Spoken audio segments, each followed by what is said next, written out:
Aha, hello everyone. Sorry for the small Hello. delay. We all had a few things to worry about. For myself, it was the grid of one of the battle maps didn't have a grid, so I had to fix that. But for the players, they just realized they're going to go into an underwater quest with very little means to do underwater quest. So, tonight's gonna be interesting, and for those who might be lost because they don't know what I'm talking about, well, welcome to Drakenmemoria. It is both what should explains it and the name of the channel.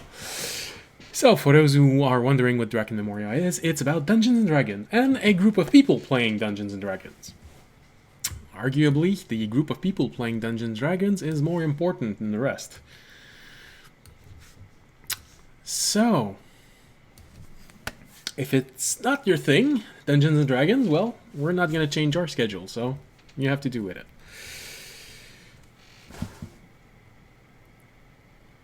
And that's about what's important to say before the stream. Yeah, I think we covered all the bases. So for those of you who might be returning from a previous session, welcome back. For those of you who are new, welcome among us. It's a pleasure to have you. And for those of you who just picked the first thing, well, strap in, get the popcorn, something to drink, because you're watching Dungeons and Dragons. So, last episode, the party had a interesting time finishing their preparation in the garden. They learn of the ups and downs of living near gnomes. Their arguably different moral standards, their lack of respect for security, and the fact that if you survive, it's fine type of mentality. So, that always brings a few worries.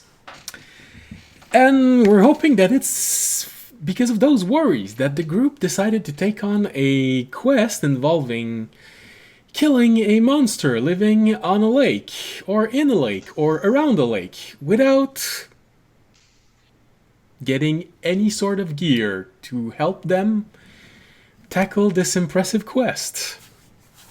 Something that everyone just realized 2 minutes before the stream started. So, this is bound to be interesting for the rest of the evening, as the party slowly wakes up from a restful evening in an inn. Actually, I have the name of half of the villages and cities now on a map. I've started to transcribe them from my note to on the actual map, because that helps to not make mistakes when you say to the player, you're supposed to go there, and they get there and you look at the name and, oh, I made a mistake. So, they all ended their day in the inn of the town of Dimar, which is a small town near the village of Groshill, where everyone keeps going in and out of the garden. Everyone had a nice restful sleep. Remy took the most advantages of his new object, creating himself a nightlight, snuggling with his new familiar, a white Bengal cat, with the name of insert bell noise. And with the contrast of Anvara sleeping on a wooden bed with a thin layer of straw, eating what is left of her. I was gonna say porridge, but that might be even more tasteful than what she ate. So, interesting contrast. Nonetheless, audience spent the rest of his night pondering about how nervous he was when he talked with the impressive Temptress and tried to recruit her in his religion. But, the result wasn't that convincing, and most likely he has spent part of the night on his bed saying, shouldn't have been nervous when I talked to her.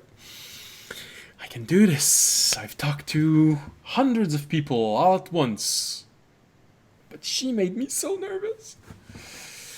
And Fisher, who was, as always, sleeping in the cart, enjoying a full moon, because the previous night, one of the two moon floating above the shattered continent was a full moon. And so everyone wakes up, rested. Anvara looking forward to her oatmeal and getting the straw out of her whatever garment she was wearing when she fell asleep. Remy getting up, all warm and cozy, with his lamp still functioning as he put 2 spell slots, meaning that the light on the lamp would have lasted most of the day. So he wakes up with still a little night light because of the shutters of the lamp were mostly closed, and his cat still just snuggling with him. An audience waking up as usual and already having forgotten everything that went wrong the day before and being ready for the next day, because every day is a new day and a new opportunity to further the goals of the dragon god.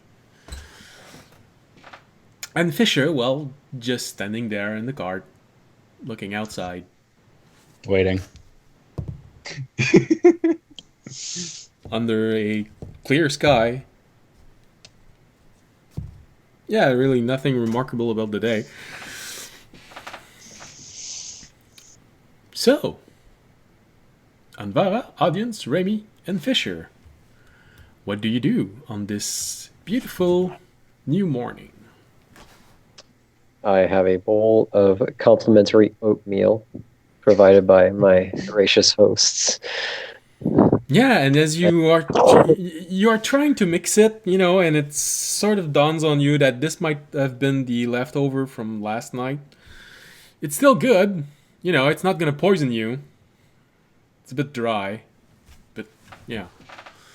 It's sweet and it's nourishing, so I don't give a shit. So, Well,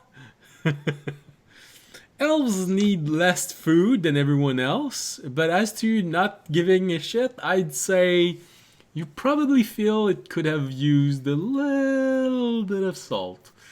But, you're a priestess. You're not going to complain about it.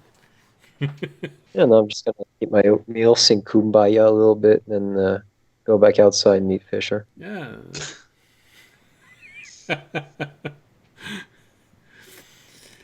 So, audience, Remy and Fisher, how do you spend this relaxing morning? I mean, yeah, I'll wake up, go have, a breakfast, and then probably head to the cart ready to go. All right. So, we'd go with the usual Dragonborn special? Yes. Meaning it is... Well, we can argue, since it's written a day, we can argue that this is part of the 1 day complement. So, wake up, you have same thing that you ate last night. Bit of meat, a little bit of vegetable, because you said, no, I don't want the green stuff. It's not colorful enough. But the blue cheese, Dragonborn, I can't help but to think that blue cheese and Dragonborn would work together, since they can't do thing halfway. So eating a cheese which has a strong taste feels like it's Dragonborn all the way.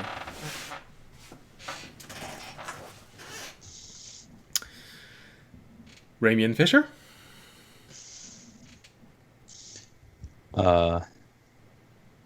I would I guess the only thing I would really do is ask Tarnad to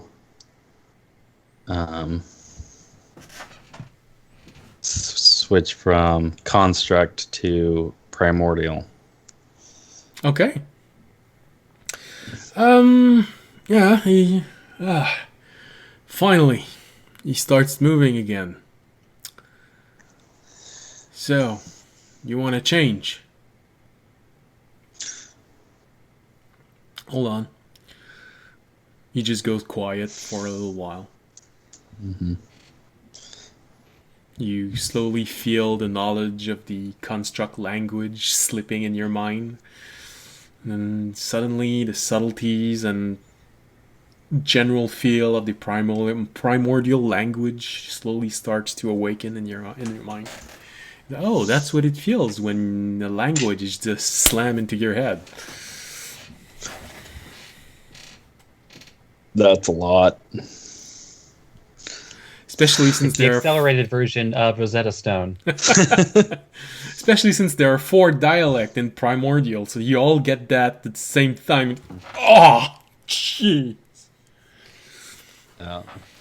It's really sort of like suddenly be Is this able. what a hangover feels like? Maybe close, but depends. Like I said, it's sort of really like suddenly you understand the subtlety between United States English, Canadian English, Scottish English, and Australian English all at the same time. Ooh! Did they really say that? Oh, good lord. Well, apparently now I know the difference between and Exactly. So, and you know why Wind Elemental never whistle at anyone? Because it's impolite, and you understand why now. All right. What about Remy? Yeah, Remy does his morning shinings and then dresses himself up and goes down to meet audience. And oddly Probably enough, witnessing this devouring of. and oddly enough, as you go down, you see audience with your cat because we just saw your cat in audience's window. He's already there. Oh, there's a new cat. Remy looks behind himself. It's like thinking,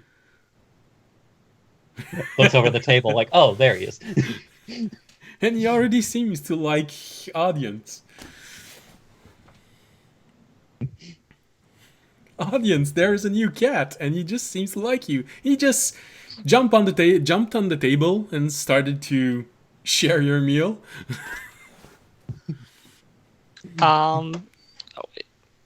Eat it. I will scratch it behind the ears, and I'll be like, "Remy, where did you find this stray cat?" He holds up his book. It was. Did you find it? Yeah. Did you find it on top of your book? He shakes his head. Bit of a. If a Kenku could have a raised eyebrow, it would be raised. And opens the book. Oh, it was standing in your book. It's a pop-up cat. Intelligence is 9. Come on, man. Not an arcade caster. He's a rogue. I've never seen him cast any spells. True. Fair. That is. Well, no, you've seen him cast plenty of spells. Which Yes, one? invisible. Minor illusion. Yeah, message. you cast minor illusion a fraction of a second before someone cast darkness on it. He never saw the result. Well, he makes rainbows constantly. Yeah. I don't know if I think of that as spells as just part of his personality. His radiant personality. He has a rainbow aura. Alright. That's all you see when you cast Divine Sense on him. Just rainbows. Well, let's He's see. going to- I do know about familiars though, because I have met someone with a familiar before. Yeah. So I will roll an intelligence. In fact, I rolled starting off well today, boys. I rolled a nat 1, so that's gonna be a 0. So the audience really looked at that cat, and Remy, because of your so high passive insight, I don't remember your passive insight. Like 17. No, that's perception. No, passive insight is a Oh, it's still good. 13. You do realize with your passive insight that audience really, truly, honestly think this is a stray cat. Raimi is going to sigh for the first time the audience has ever seen, and he's gonna like make a clicking noise, and the familiar disappears from existence. So he makes just a small sound, and you see the familiar disappear in a puff of silvery smoke. Audience looks confused. He says, "Oh, cool. Is it a magic cat?" Makes the same clicking sound, and now the cat is on his head. On Ah, audience's it's head.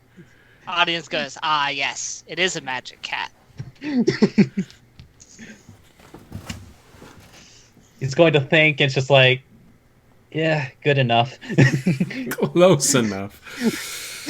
By the way, we were rolling. I rolled another intelligence check, got a 3. So Well, that keeps in tradition with audience.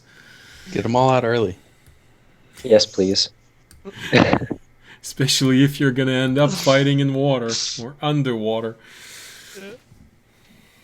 Get those low And roll then, out very soon. And just for fun, like while audience has that confused look on his face, Raimi is going to try and sleight of hand some of the food is on his table.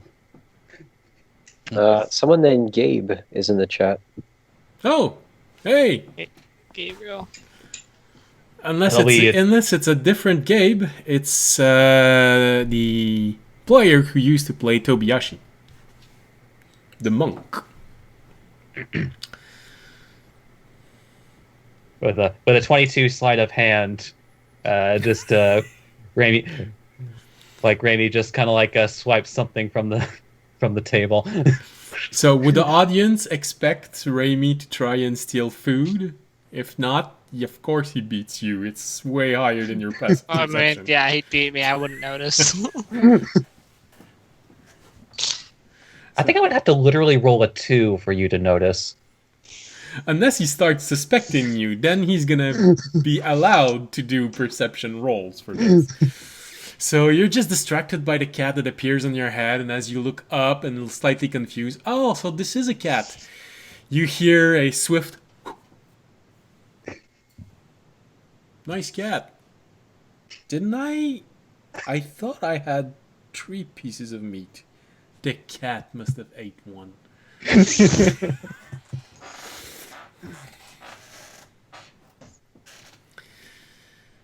Alright, so as this is going on in the inn, most likely Anvara, you would be the one noticing Fisher just doing the Fisher thing in the cart outside of the inn and noticing you arriving slowly, still chewing your last bit of dried yesterday oatmeal stuff. My dried up yesterday free oatmeal stuff. Yeah. You know, it's the advantage of taking the oatmeal of yesterday. The all of the liquid has partially evaporated, so you can all take it in one big piece and eat it as you move. Can I Like ask a him? granola bar. Is there any like leftovers of this paste? Sure, if you want some, you simply would have had to keep some. Sure, I'll keep a sizable lump of this glue. Like I said, the elves eat much less than the regular human, so you could easily have had leftovers. Right.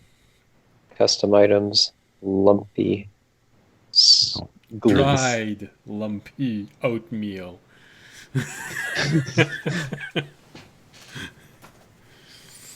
Who knows? One day it's gonna become hardened and it's gonna be considered magical food.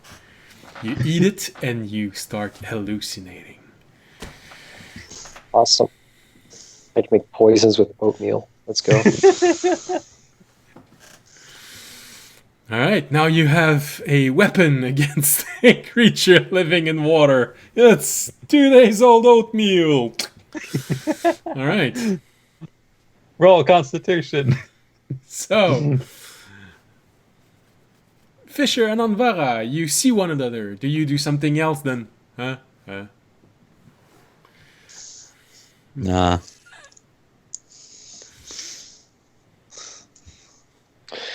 No, I'd say that's it. If he doesn't have anything to say to me, fucking good morning, Fisher.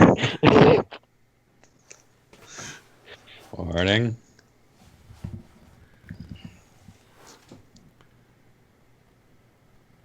See? He said good. He said morning, and you didn't even answer. Even that doesn't work.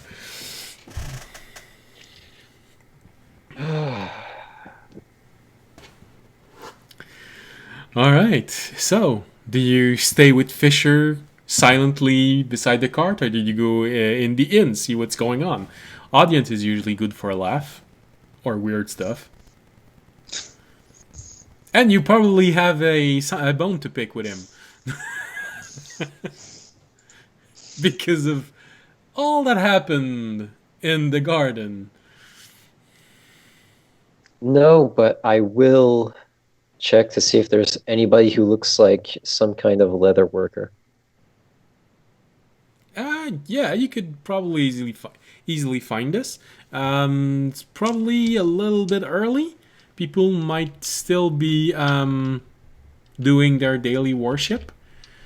But yeah, probably inside half an hour or an hour, shops would start opening, and you'd be able to find someone who can work with the letter.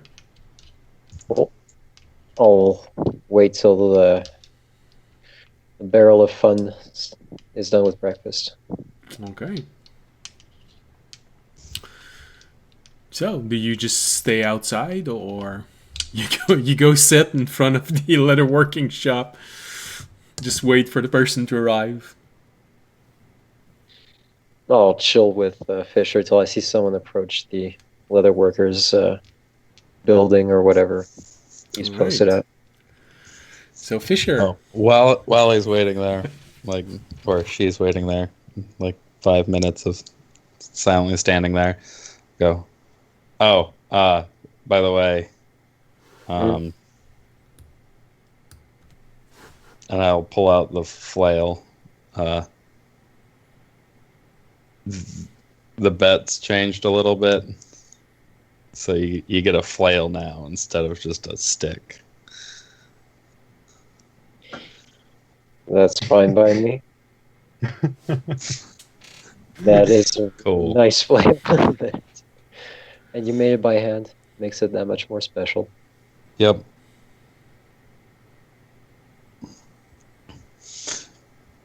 Although if I haven't yet, by the time I give it to you, I will need to sometimes borrow it to bless people with.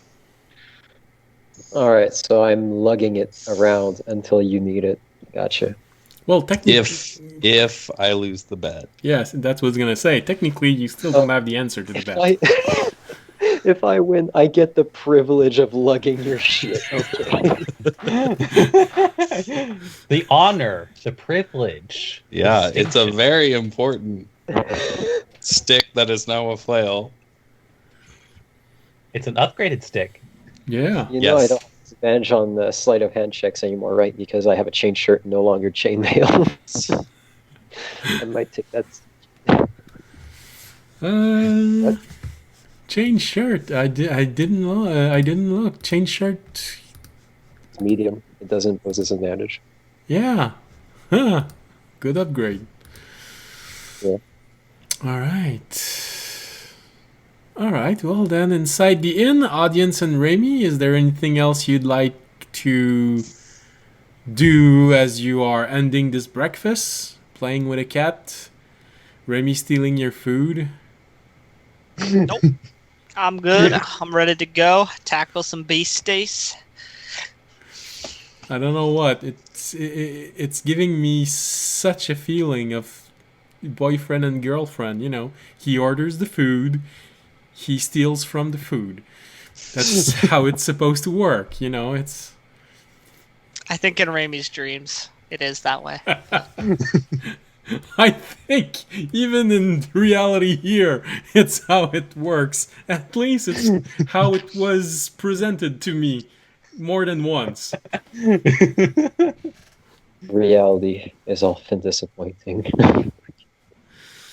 Although if you happen to have loudly exclaimed your intentions to depart, Rainy just makes a trumpet noise. Audience would appreciate that. Audience would appreciate fanfare as he enters and leaves places. From now on, you are to address audience as.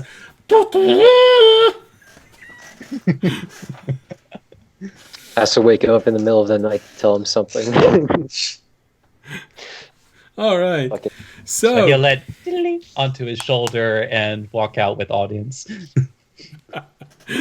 all right. So, as everyone gathers around the cart, Vara, you are waiting just for a few moments, and as you see everyone arriving, you sort of look around and you notice people coming out of the temple, and you start going about their stuff. So I imagine you would excuse yourself from the group, saying you have shopping to do. Yeah, just a quick buy. Even if it has to be made, it'll take like 10 minutes at most. Okay. So, leather worker is at his place of occupation. Yeah, you see a human. He's unlocking his door, although it's still just a small town, so you don't really see the relevance of locking a door, which could be forcefully opened so easily. But yeah, he's opening his door, entering. All right. I'll walk up to his shop and ask him if he can fashion me a sling of some sort. Since it's essentially just leather and wine. Yeah. She needs something to launch the oatmeal. He gets it. Oatmeal pellet. Yeah. Well, that's. Yeah. Just give me a few minutes. Also, another specification. Can you make it so like the pouch is large enough to accommodate this? And I'll pull out the orb that has a video of me on it. Nice. Yeah.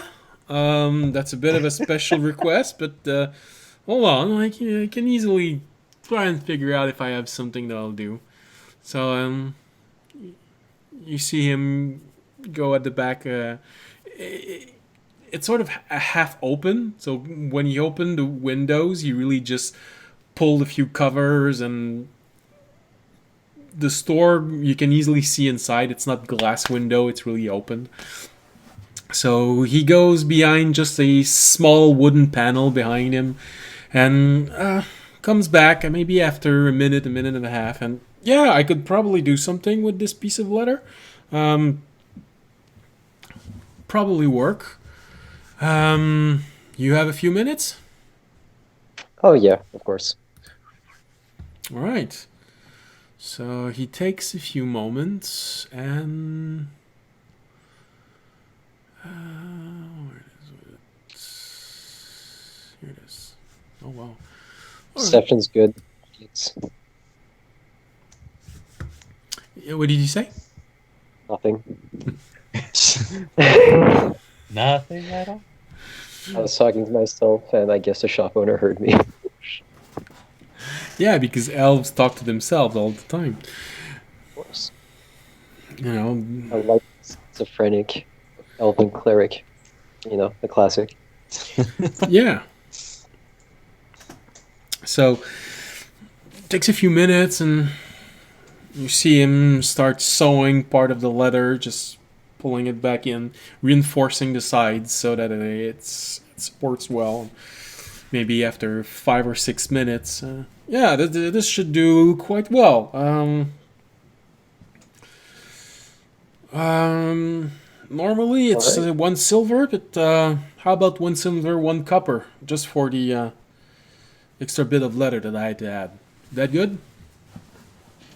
You know what? Have an entire gold. Oh Thank you for wow! such an Fuck. expeditious, such Oh, an that's expeditious making of this very important item. that's very generous of you. Thank you very much, and come back whenever you need something. Yeah, of course. I'll remember you. What's your name? Um, just call me Garth. Garth. All right, Yeah. cool. That was most excellent of you. All right, and I'll be on my way. Have a nice day. Coins rolled, anyone? No? Okay. So, yeah, I'll go back to the cart. All right, so audience, Remy and Fisher, you do have maybe 10-15 minutes before Anvar comes back in total. Fisher, you see audience seems to have a new cat. Right.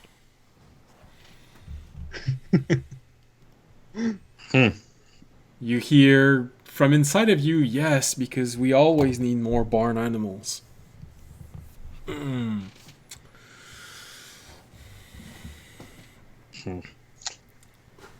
That's new. What? The fluffy thing. Oh, yeah, it's Remy's. It's a magic cat. Oh, like a familiar?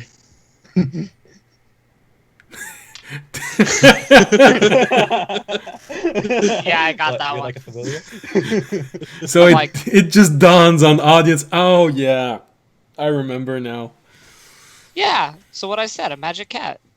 That's what I said. Yeah. So I was kind So of you- doing some thinking last night.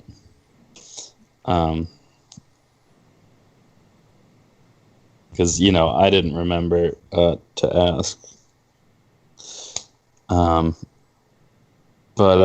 audience, when you first looked at this quest that we're going to, Yes.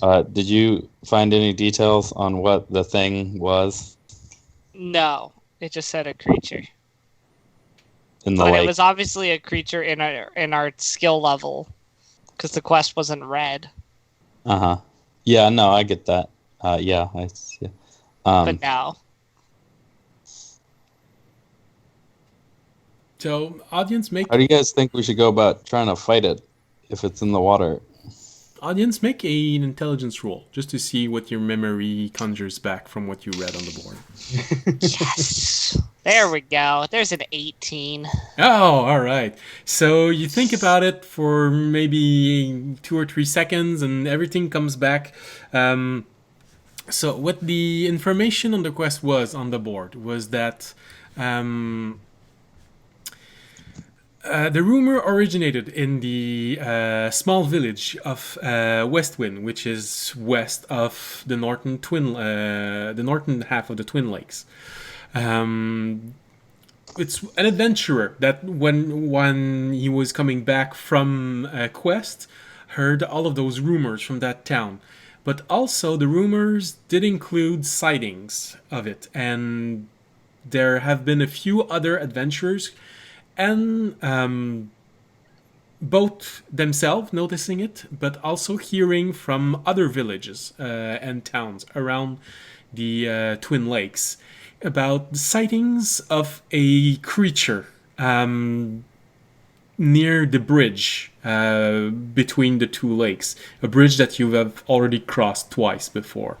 There are no physical description of it other than odd moving pattern in the water.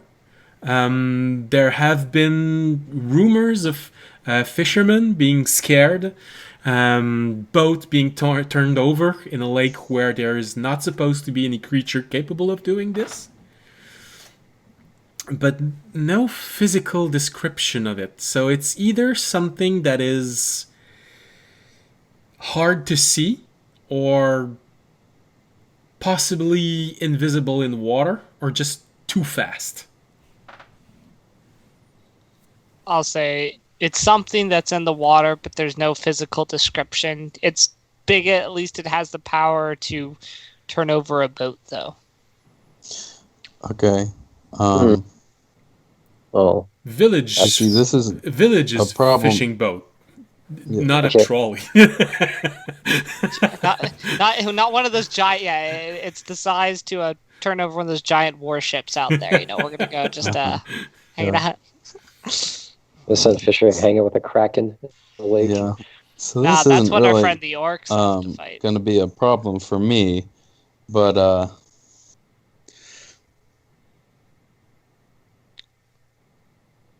y'all need to breathe, right? I mean, yes, but I assume that I'll hit it with my sword when I'm on a boat or something, and then it will die. You Then I- just said it knocked over boats. Exactly. I can swim. Okay. Hmm. Is Ramy, you good at gunpowder swimming? in the world? Sorry? Is gunpowder a thing in your world? Not used as a direct weapon. Dwarf might use it as explosive in mines, but because of arcane devices, weaponry has evolved to a point where you can get better and stronger than gunpowder with enough money. Okay, because if it's an actual thing that's like common knowledge, I would think like, let's like get a cheap like canoe type boat, load it with as much gunpowder we can afford, and just bait it to the Well- boat, and then someone just like I don't know, sacred flames the barrels. Seems like Just- a really expensive way to go about Just this. look at it this way. Sick. Gunpowder, explosive. They're dwarves and gnomes. So yes, it exists, but to be used as a prominent weapon, it's sort of like discovering the fuel engine and someone saying, "Hey, I have a steam engine. Are you interested in it?" Gunpowder is sort of steam engine when you discovered the fuel engine before. So Okay. Well, if you want to go diving for fishes, then go ahead. But I was just offering how to put like a above water sea mine to take care of the problem, Mm-hmm. or we can turn you into a sea mine. I don't know. No thanks. You know what, let's get on the road and talk to some people in Westwind before we, start spitballing, sacrificing me to some big fish thing. All right. I will take my normal place of driving the cart. I'll walk behind the cart. all right, and Remy takes the seat just beside the audience as always, and Fisher sits in the cart looking out. Yep. All right. So everyone assumes their place. The horse is fairly compliant. You don't need to actually do a animal handling check every single time, especially if there's nothing very hard to do during this travel. And for most of the day, actually, you're gonna sleep outside once. So it's really just a long day traveling the roads. I'm gonna break off a piece of my oatmeal lump. Okay. I'm gonna put it in my sling. Yeah. I'm Nice. gonna wing a piece of it at the back of audience's head. So you just take a piece like this and you put it in? You don't do anything else before? Well, you said it was dry. I know. But there are several Yeah. ways to rehydrate something. Oh no, I want it to stay dry. Okay. I'm gonna wing that bitch to the back of audience's head. Alright, well, since you're doing this at such a close range and he's not actually trying to evade you, I'm gonna let you do an attack roll with advantage. Alright. With a weapon That's that what- are you proficient with slings? Yes, I'm I think proficient with archery. literally everybody is. It's Well, a simple weapon. it's a simple range weapon. Yeah, well, I'm proficient with simple and martial. I'm an elf that can use longbows. I assume I can use a sling. Not necessarily. The skills are quite different. Hold on, we can check. Now, if you wanted to use a bow to shoot the oatmeal at audience, that Good. is different entirely. Unless I can replace a head of my arrow with just a lump of oatmeal, I'm just gonna sling a lump. All right. Hold on. Priest. I mean, the way weapon proficiencies work. Yeah, you have- that's what I'm looking for. The basic weapon proficiencies of the cleric. Oh, yeah, and I'm an elf. All also. simple weapons. All simple weapons. All right. Yeah. Yeah, Yeah, a sling is a simple ranged weapon. Yeah. The only All person simple that weapons. All right. classes that aren't proficient in all simple weapons are wizards and sorcerers, and they may still be proficient in the sling. I think I so. don't know. Yes. All right. Well, Also druids. go ahead. They don't get all of them. so yeah, I rolled a 26 on my first one, so I'm gonna take that, and that was that can be yeah. So, audience, would a 26 hit you? No. Yeah, no, go ahead. I mean, not with my old thing that you made, but It was a nat 20, so don't even try. Oh, then it's perfectly launched. You know, you send it right. Well, where exactly do you want to send it? Back of the head. I want oatmeal to splatter like forwards from behind him. Like I want him to see just pieces of like cereal fly by him. Unless it's like a little wet enough so it says like clumped to the back of his head. That would be great too. Like a spitball. Yeah, since you didn't rehydrate it, it's not gonna explode, but definitely it's gonna be thrown and just. You feel this huge thing, the size of a sponge, audience, hits you behind the head, and you just feel it stick there and slowly starts to slide toward your neck. I'm gonna I mean, it's- sleight of hand to put my sling away before he looks back. Hang on. Make a slight hand check. Oh, that's a 9. It actually I doesn't. would notice that. It actually doesn't beat audience passive perception. So you feel that, and just as you're looking back to see what hits you, you see Anvara put her sling, trying to be discreet, put it back inside a pouch, and Man, take a bird just shit on your head, man. I would take the oatmeal off my head and chuck it back at her then, if I saw her trying to put away her sling. all right. Well, then I'd say if you just throw it back, it's an improvised weapon. Make a Make an attack roll. an attack roll, She's not that bad. considering that it's an improvised weapon. I am holding my shield though, so Alright. I mean, that's fair. It's a 12 plus whatever my not that so Are you proficient with improvised?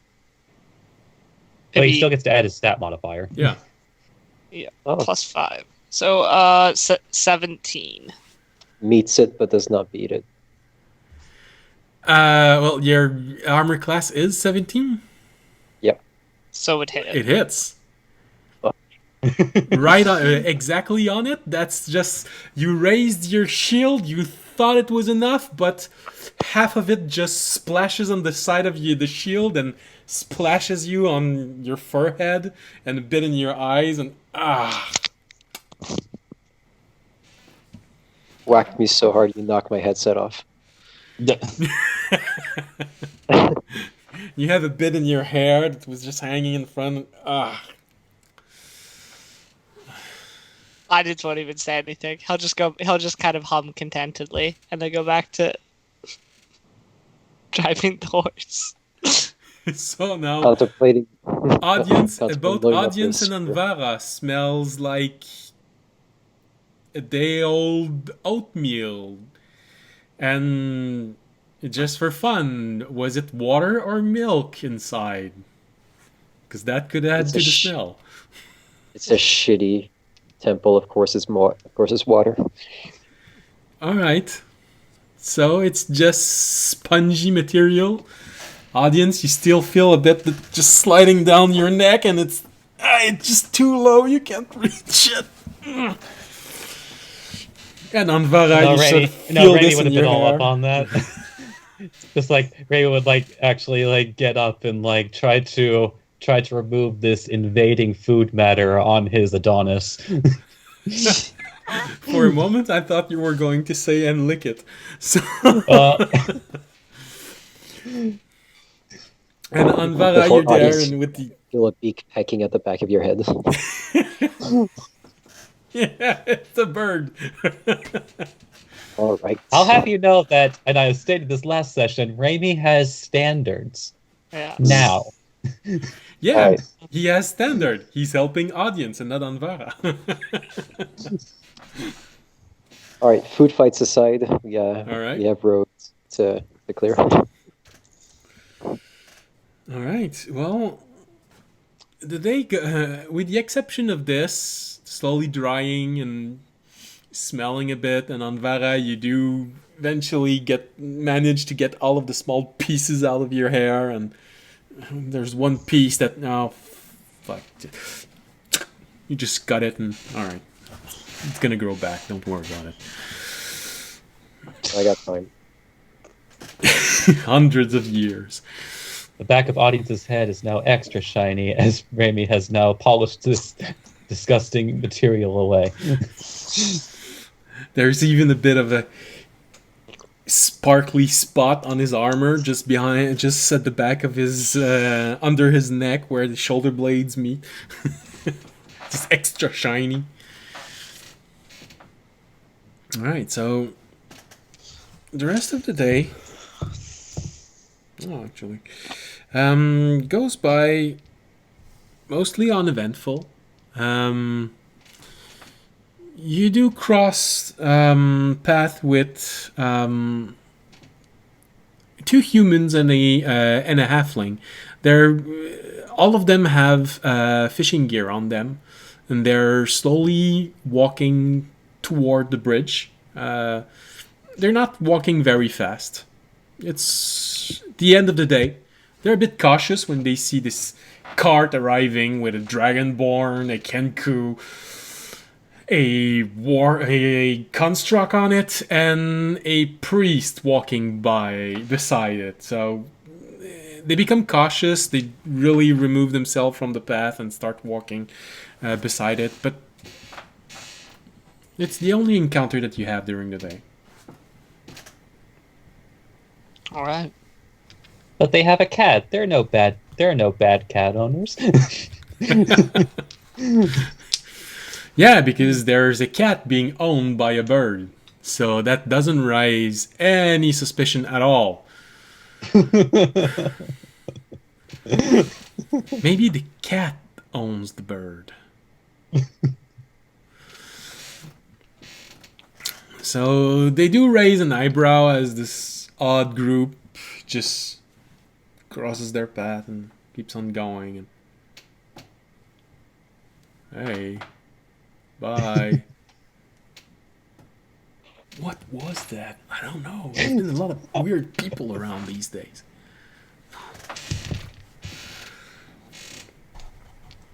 So the rest of the day goes by very relaxed. You eventually find a nice place where you can bed down for the night, and doesn't seem to be anything very stressful for the day. Even the temperature in the day was rather mild all day. Not much wind, just a little breeze, and sky was mostly clear. Maybe a few drops of clouds, white, fluffy clouds, small, moving about. Then, normal temperature. So the day itself was a good day for traveling. So, are you planning on traveling throughout the night using Fisher as a tireless carriage drone? Or are you planning on stopping for the night? Wow, rude. I mean, that would be up to Fisher. I'm good to keep going. All right. All right. How much farther are we from the... It's quicker to get to the bridge, right? Or, do we go through the bridge to get to the town, or... No, the bridge is first. So Okay. there are two ways to go at this. You have about another 4 hours of travel before you reach the bridge. So you'd reach it quite literally midnight. From there, you can follow the road, but it's going to be a good 2 day of travel to go to Westwind. Or you can just leave the road and go straight northwest through the field. You would most likely get there around sunrise. To Westwind? Yeah. Around sunrise? It would be a bumpier road because you'd be getting off the beaten path and bit of hills, and so it's gonna be a bit bumpier, but you'd get there at sunrise if you went that way. Otherwise, you can take the very, very, very flat and safe road, but it would be 2 days from the bridge. Okay. So if we go off-road and not go to the bridge first, we get there 2 days faster, but it's bumpier. Oh, you get to the bridge. No matter what happened, at Okay, midnight, bridge. Okay, at midnight, you are going to reach the bridge. It's from there you could try and take the very safe way to Westwind, or take a small chance and get there by the beginning of the day. Okay. Or you could just stop at the bridge and wait until everyone wakes up and start an investigation there. Alright. Yeah, I'll take over. Start driving, and I'll. Alright. Alright, so everyone snugs in inside the cart. Most likely audience on one side, Anvara on the other, and Raimi in between. Just to make sure that they don't start fighting during the night. Yep, and then Raimi activates his nightlight. Alright. Like 2 shiny gems.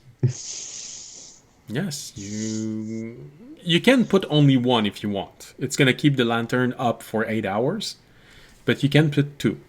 There's no problem. So,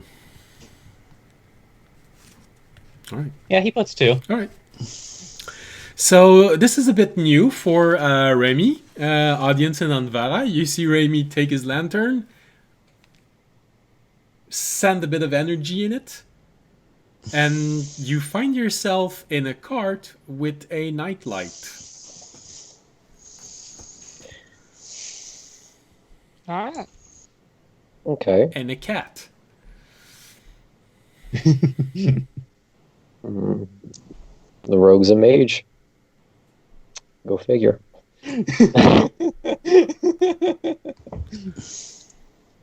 Yeah, and maybe just at that point, just snuggles into and starts peacefully like drifting off to sleep.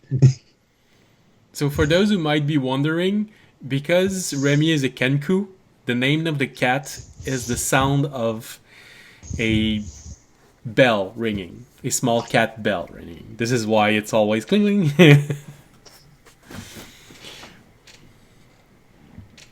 All right. So you see the cat. You see the cat snuggling with Remy. Audience, you look at this. This is new. It's never happened before, but he seems to be comfortable with it. Anvara, probably the same comment. I don't know if you actually say something. Audience is more of the kind to say something than you. Yep.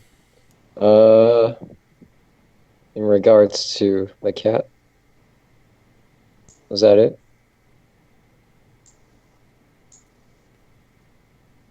Sorry? No, you're good. We heard you. No, that's not it. It's just this scratching sound. I thought it was from my headphones. Okay. No, that's the cat scratching the Yeah. scratching the cart. You just see a magically lit lantern and the kitty cat. Oh, hi there. Don't see many of you around. Would I be able to tell that it's a magical familiar? I haven't really spent much time next to it. Well, Remy, did you keep your cat out all day long? But yeah, if anything, the cat would like you probably had the cat just kind of taking a squat either on Raimi's lap or All right. Well, or just kind of like let it wander around. I'd say make an Arcana check. It's not going to be a high DC because you are proficient in magic, so you know that these things exist.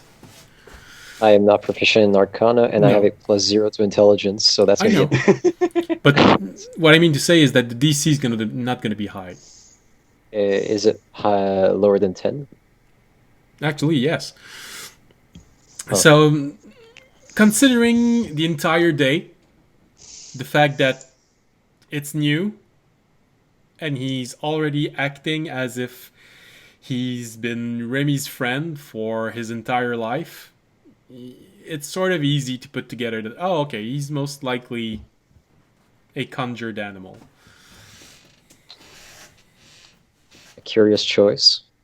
Most wizards tend to go for most spellweavers tend to choose a more mobile familiar, like a bird type. Cat's a bit more of a rare sight. Why a cat? Who are you asking? Raimi's asleep. Well, I didn't bother to ask. He went to bed. This can be just before everyone falls asleep. You know, everyone's snuggling in, tucking themselves, and all right, and take your blanket and the cat, and it's easy to ask him just before everyone falls asleep. But Remy can fake it also. Let's just redact to why a cat. Put it down. So would Remy respond to that, or? I'm going to do a quick roll. Oh, this is a decision roll. Okay.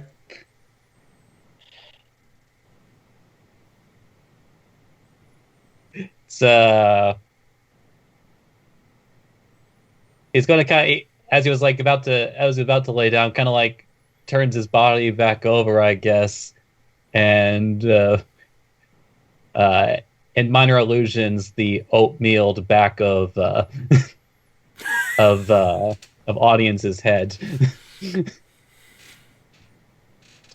Remember this, audience. He has a minor illusion of the back of your head.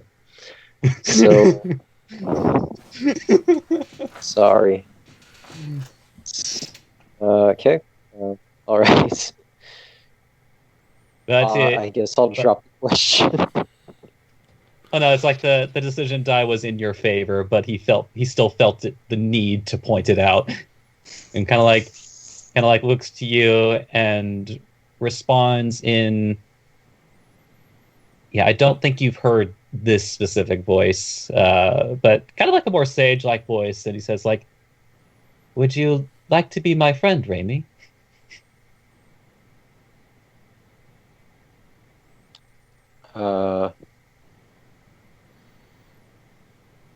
Yes, assuming he's talking to me.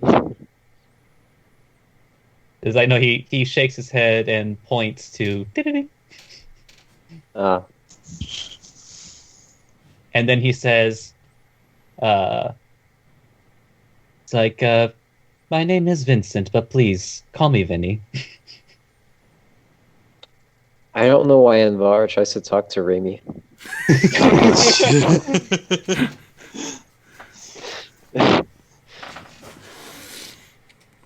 I don't know why Aiden tries to talk to Raimi. There you go. All right. He just says it so. He just says it so matter of factly.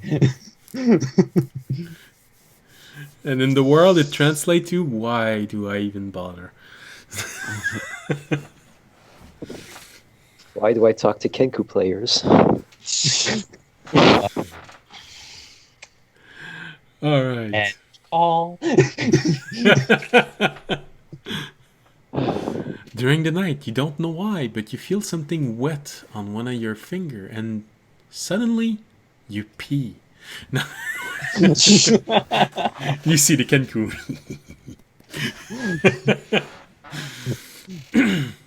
All right, so audience, you go to sleep. Yeah. Remy falls asleep watching Anvara make sure she doesn't do anything bad to audience. And Anvara, you most likely just lie on your back, watch at the star, and then to enter a trance. And Fisher, you just keep on going, like a scarecrow that's been put in front of you of a cart, and just keeps on rolling.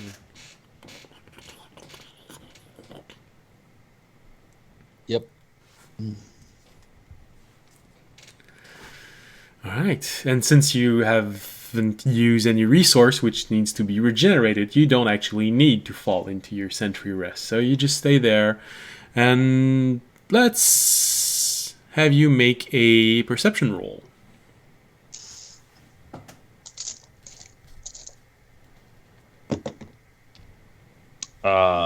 That is a 13, but a 15 Okay. with turn end. Okay.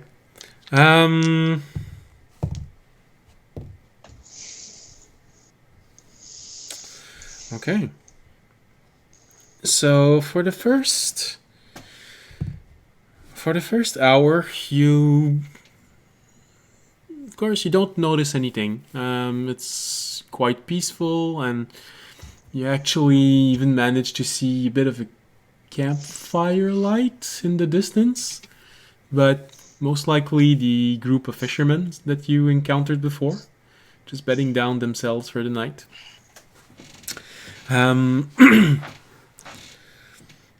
Keep on going for maybe another hour, and eventually you just hear Taranad say, "Oh, you are full of interesting subject, huh?" Well, what do you want to talk about? I don't usually talk with construct that have been placed in me, but I'm usually not asked to remain active while nothing's going on. Well, I mean, you know, you never know when something's gonna happen. Yeah. I guess.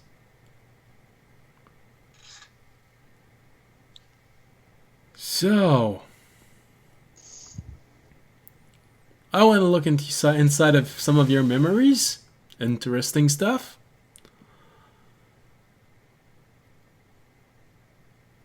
How are those research going? Well, you know,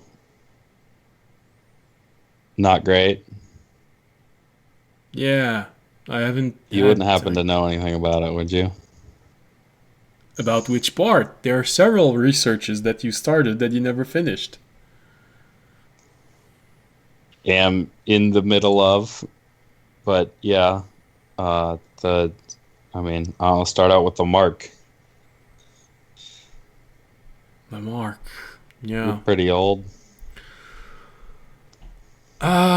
Well, definitely looks old. I haven't encountered it. Then again, um, I wasn't privileged to a lot of information about where I was when I was activated. I most likely was simply put inside a machine, went to work, and once my job was over, the machine was turned off, and I couldn't see anything in between. So I can tell you I've never encountered it in a workplace, a dungeon, but could easily have been something outside. You know, there are a lot of emblems which look similar to it. The gear logo does suggest something mechanical, so maybe you were part of a building crew. The tools on it does suggest something different. Maybe maintenance of something mechanical. But really, it's a bit vague. Mm-hmm. Yeah, well, I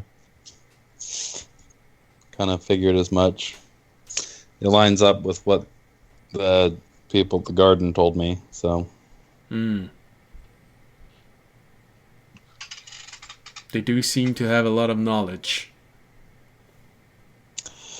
Not about that, though, which kind of disappointing, but I figure they'll find it eventually, so if I stick around, Well, probably the best place. according to what they say, they don't have a lot of knowledge about our world. So this just means that it's something from our world, very specific to it.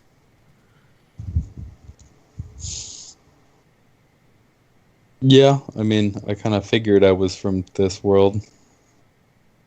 You never know. Shards have So, been known to intrude into this world. You could have been built on a distant shard. fair enough. I mean, in that case, they also said that they don't give us access to information not from this world, so maybe they do have it, but they're not giving it because. Well, usually from your memories and what I've seen while you were walking, when this is a restricted information, they usually just start talking and then stop and then look at you awkwardly. But they didn't do that when they talked about this with you, at least not from the memory that you have.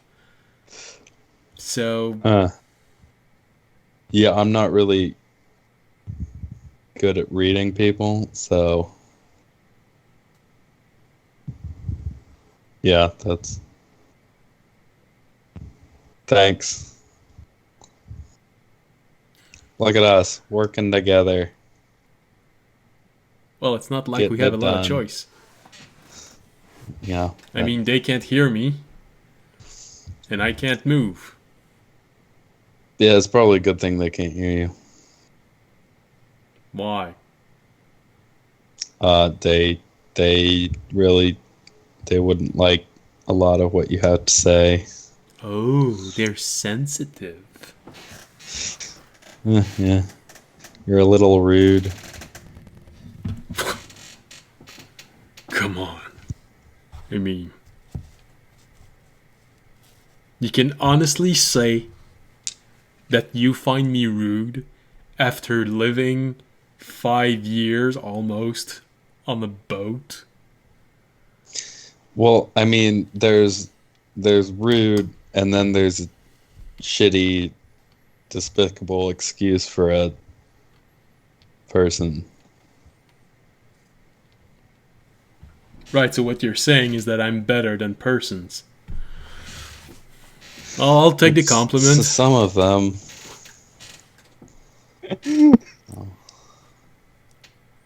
Hey, look at you. You're almost a respectable machine. You gave me a compliment. You just need to start meaning it. You know, I haven't got one from you yet, so. I'll give you one when you deserve one. Oof.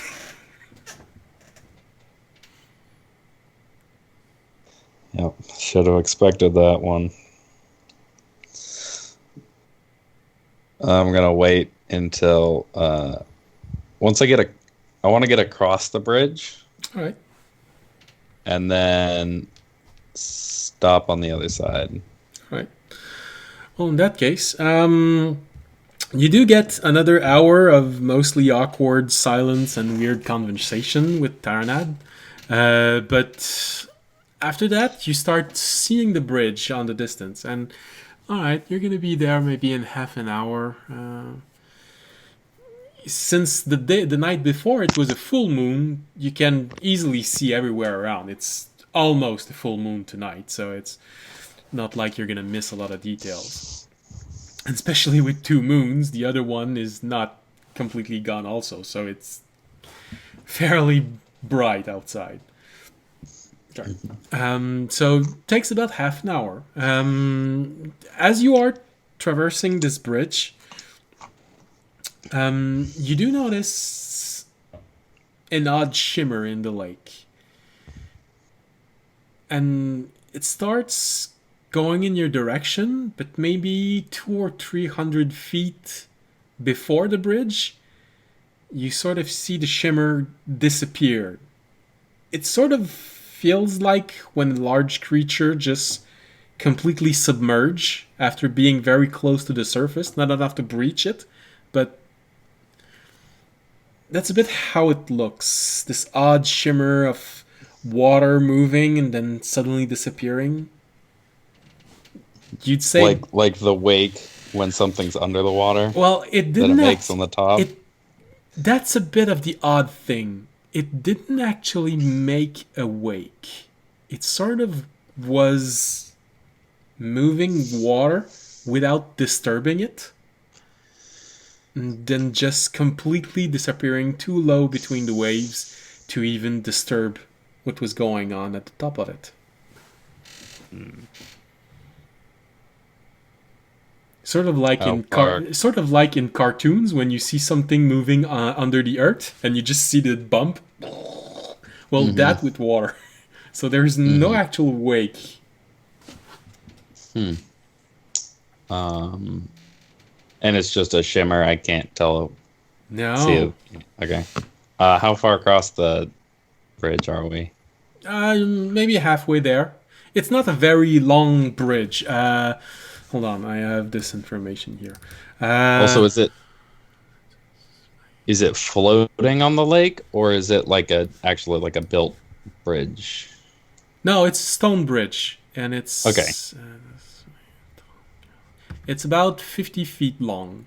40 of those feet are directly above water.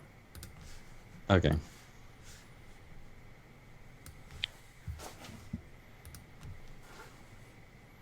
And it's maybe 20 feet wide.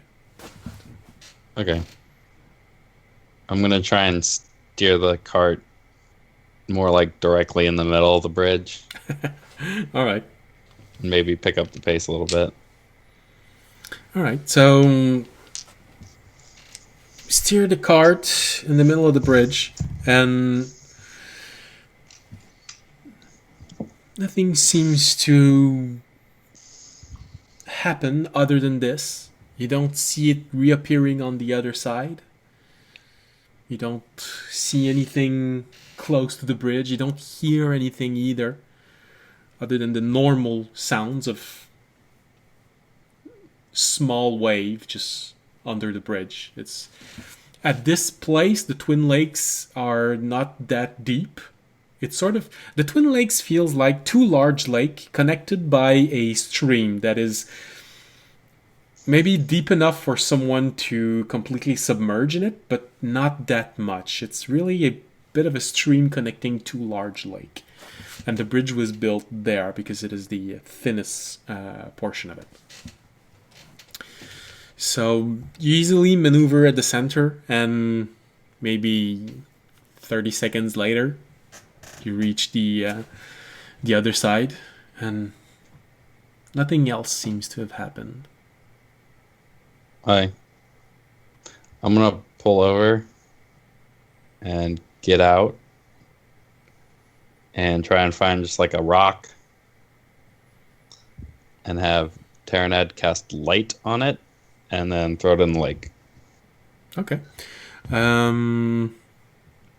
Make a perception roll. That's not to see if you find rock, it's to see how long it takes you to find a rock that is of a decent size. Well, that's a nat 20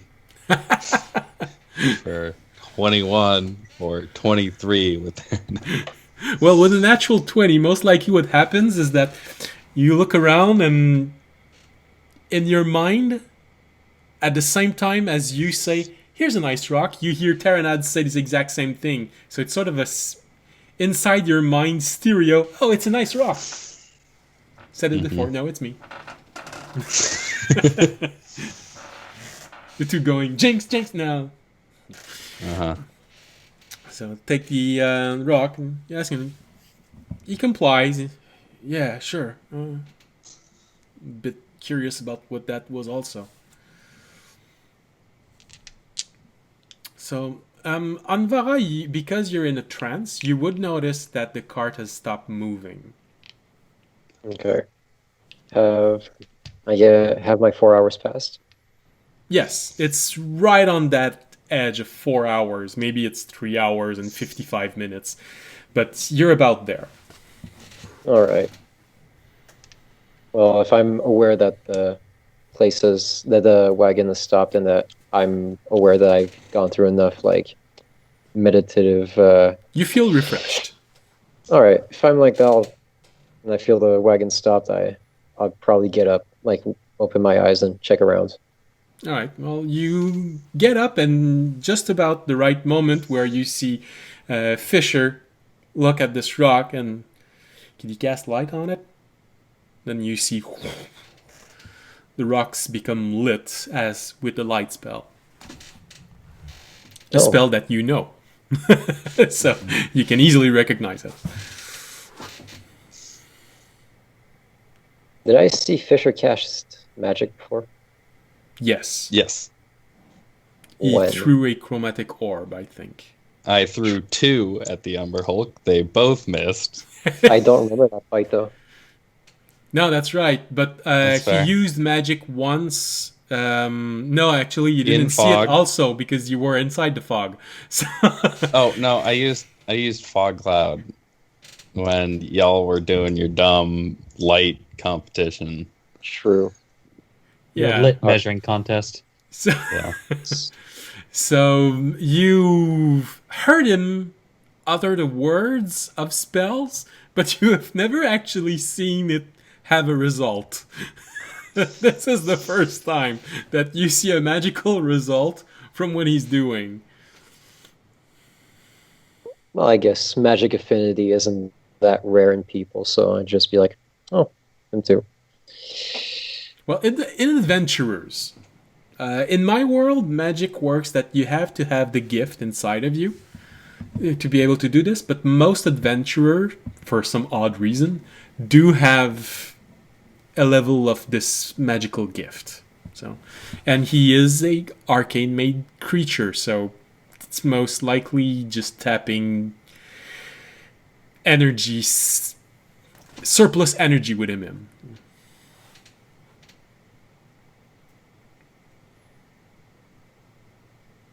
All right, so Fisher, what do you do with this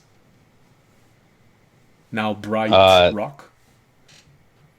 I huck it as far as I can into the lake.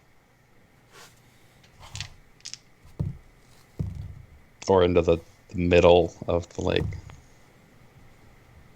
All right. So you throw the rock, and Anvara, you do see Fisher throw this shining rock inside the lake. It just goes down.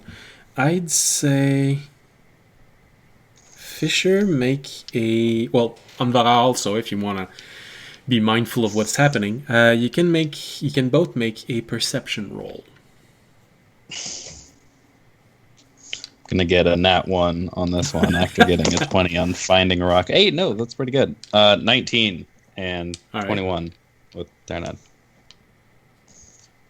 Anvara? I think you're muted because I can't hear you.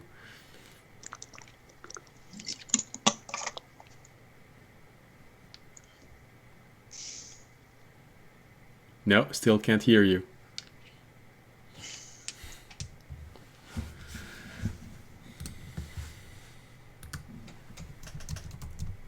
It says you're muted on Skype, if that helps.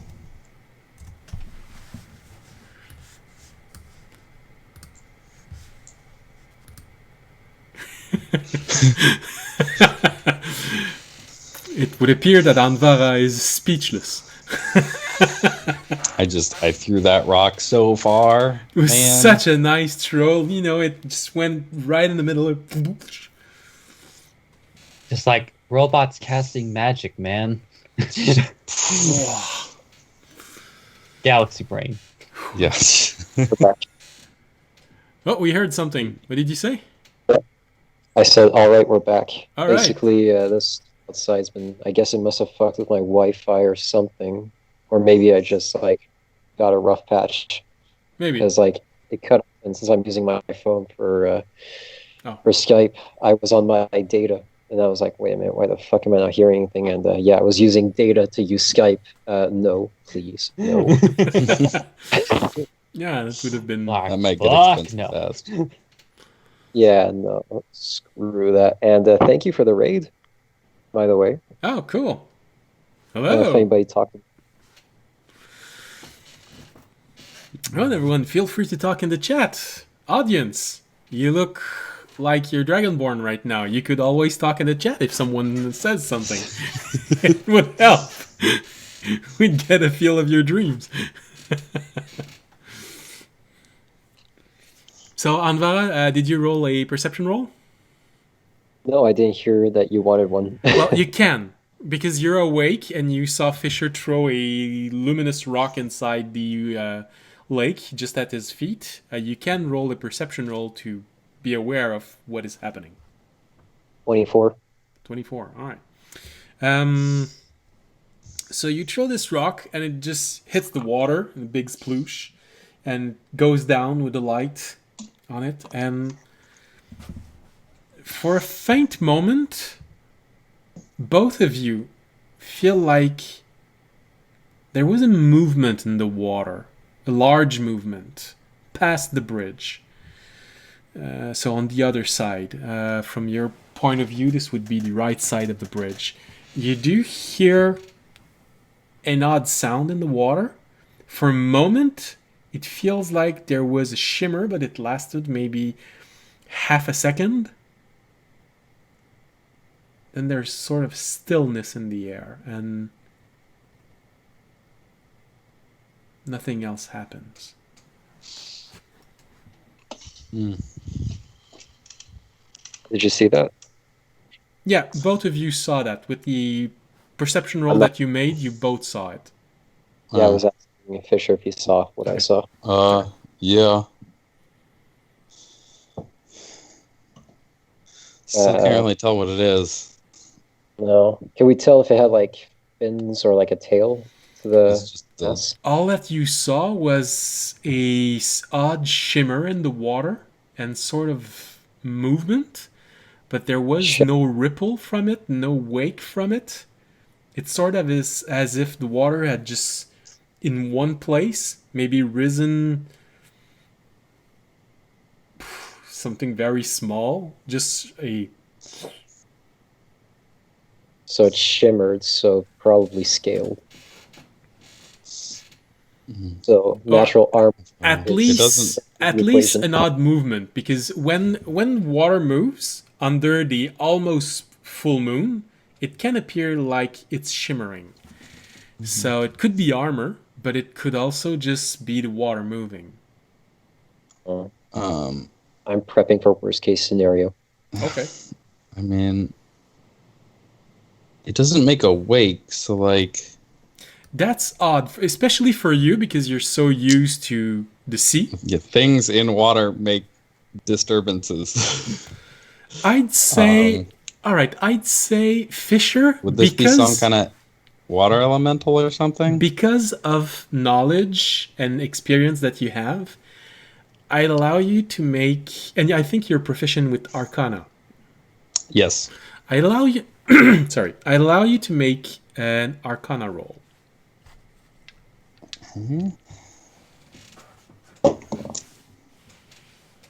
Okay. 17. All right. So you think back to books that you've read, and well, it narrows down a bit what it could be, because as you're thinking about this, you remember stories about the different shards and the elemental planes, which Wizard often describes, and the only thing you believe could do something like that is something akin to living water, meaning most likely some sort of water elemental. But there's a lot of different kinds, meaning this could be a minor water elemental, this could be something major, but it does narrow it down. For water to move like this without actually creating a wake, it would feel like living water. But which one? It's just not a high enough roll to narrow it down that much. So it's most likely related to elemental things. Okay. I'll back up towards the cart. So, because it doesn't make a wake, that kind of makes me think it's made of water. So, most likely some sort of elemental. Now I'm going to ask for your opinion on this, because, you know, it might be a really stupid idea, but with Taranet's help, I could try to talk to it.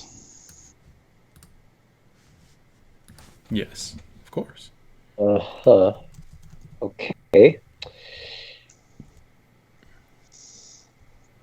I mean, sure. Just, I can't hear you from the bottom of a lake. I will barely be able to see. Oh no, I'm not that stupid. Not going in there. Just, you know, from the shore.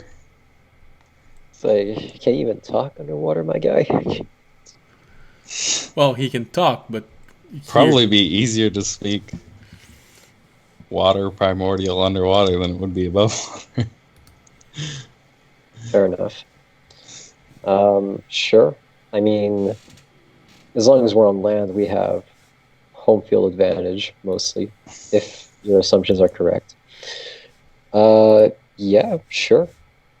Mm-hmm. I mean, I'm just thinking, you know, I'm really bad with people and talking to them. So am So if it gets angry,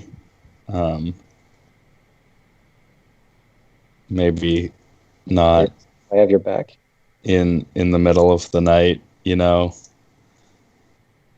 when you're the only one who could see really well. Probably.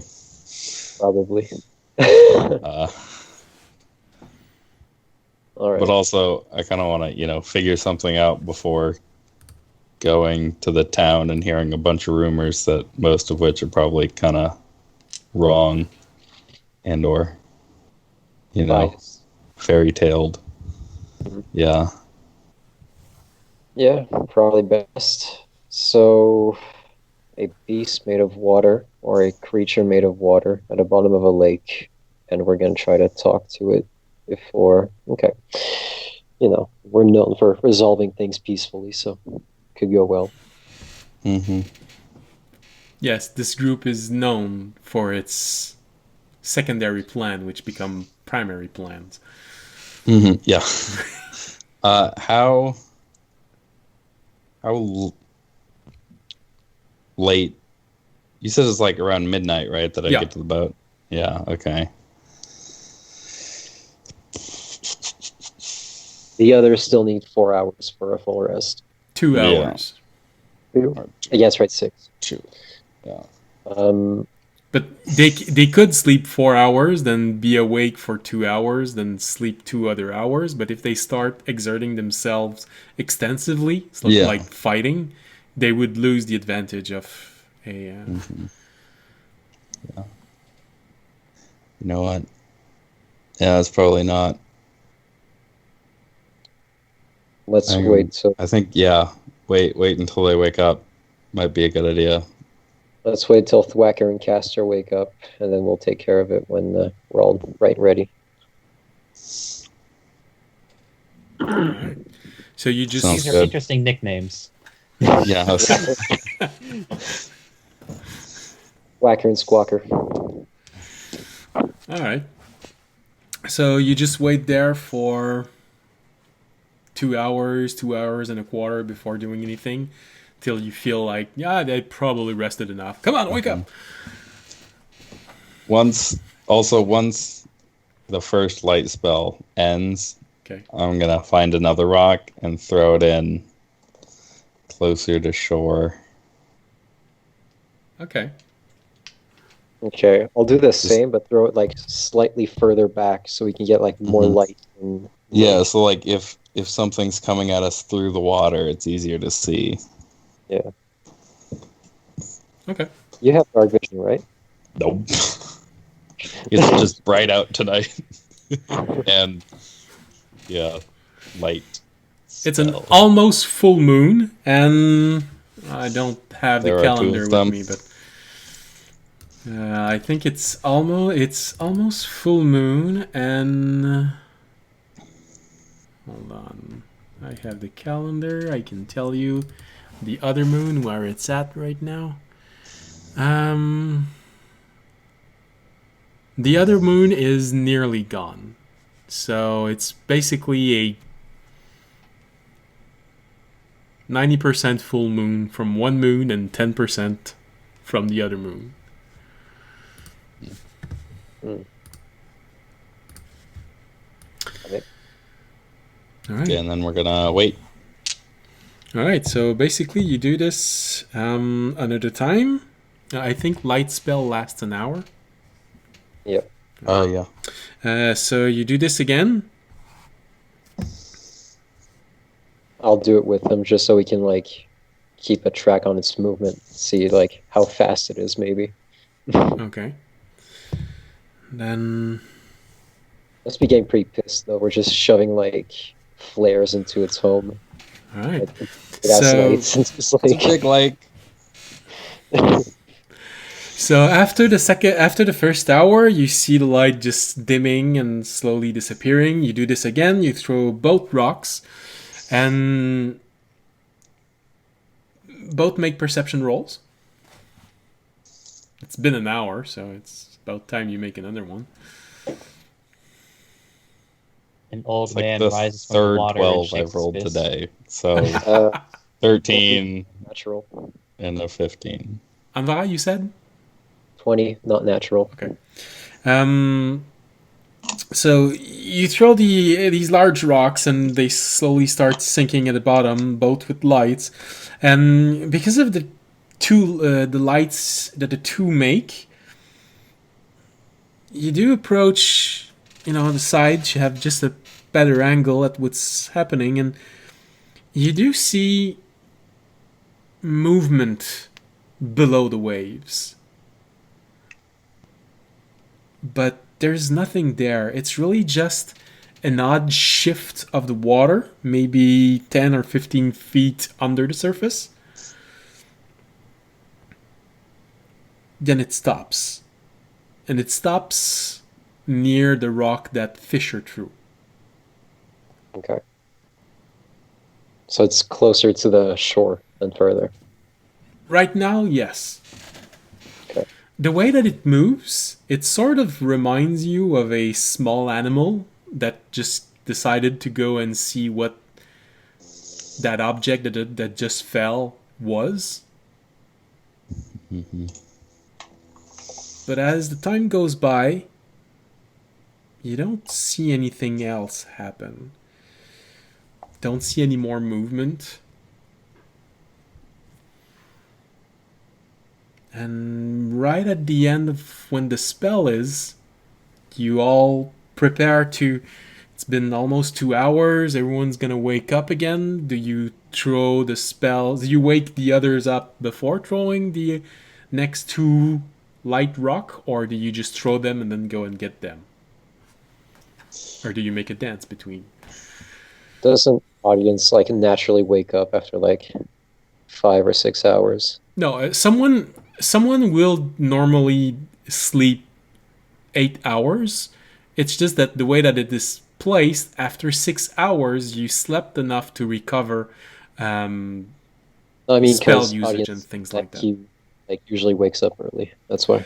He's probably someone that wakes up after, I don't know, 7 hours and 30 minutes on his own and just, because he's an early bird. Remy is actually a bird, but I don't know if he's early, but... I was just going to kind of keep doing it until they woke up. Yeah, don't really see the need to wake him up right now. Like, let him rest properly.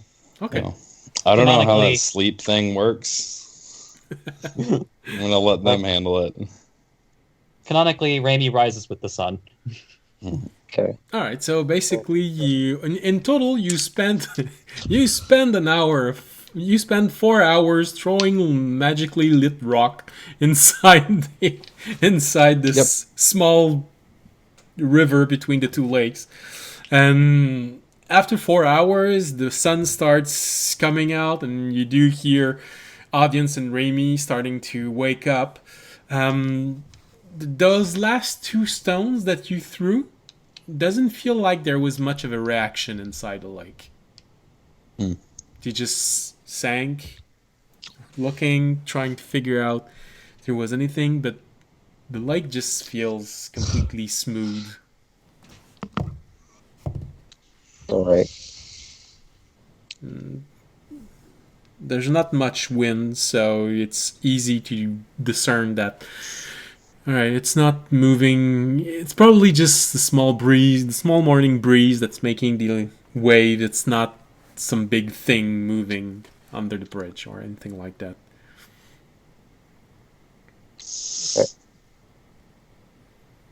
Alright, so Audience and Raimi, slowly you start coming to life, and you look around you, and you notice that Anvara is not in the cart. The cart has stopped moving. Fisher is not at the driver's place. Fortunately, the horse is still tied to the cart. And just as you are about to react to this, it's about time we take our break. Boom, boom, boom. Sorry, audience, you just woke up just in time for the break. All right. Well, we'll take our break here and see you back in 10 minutes. All right. See you in 10 minutes. Bye.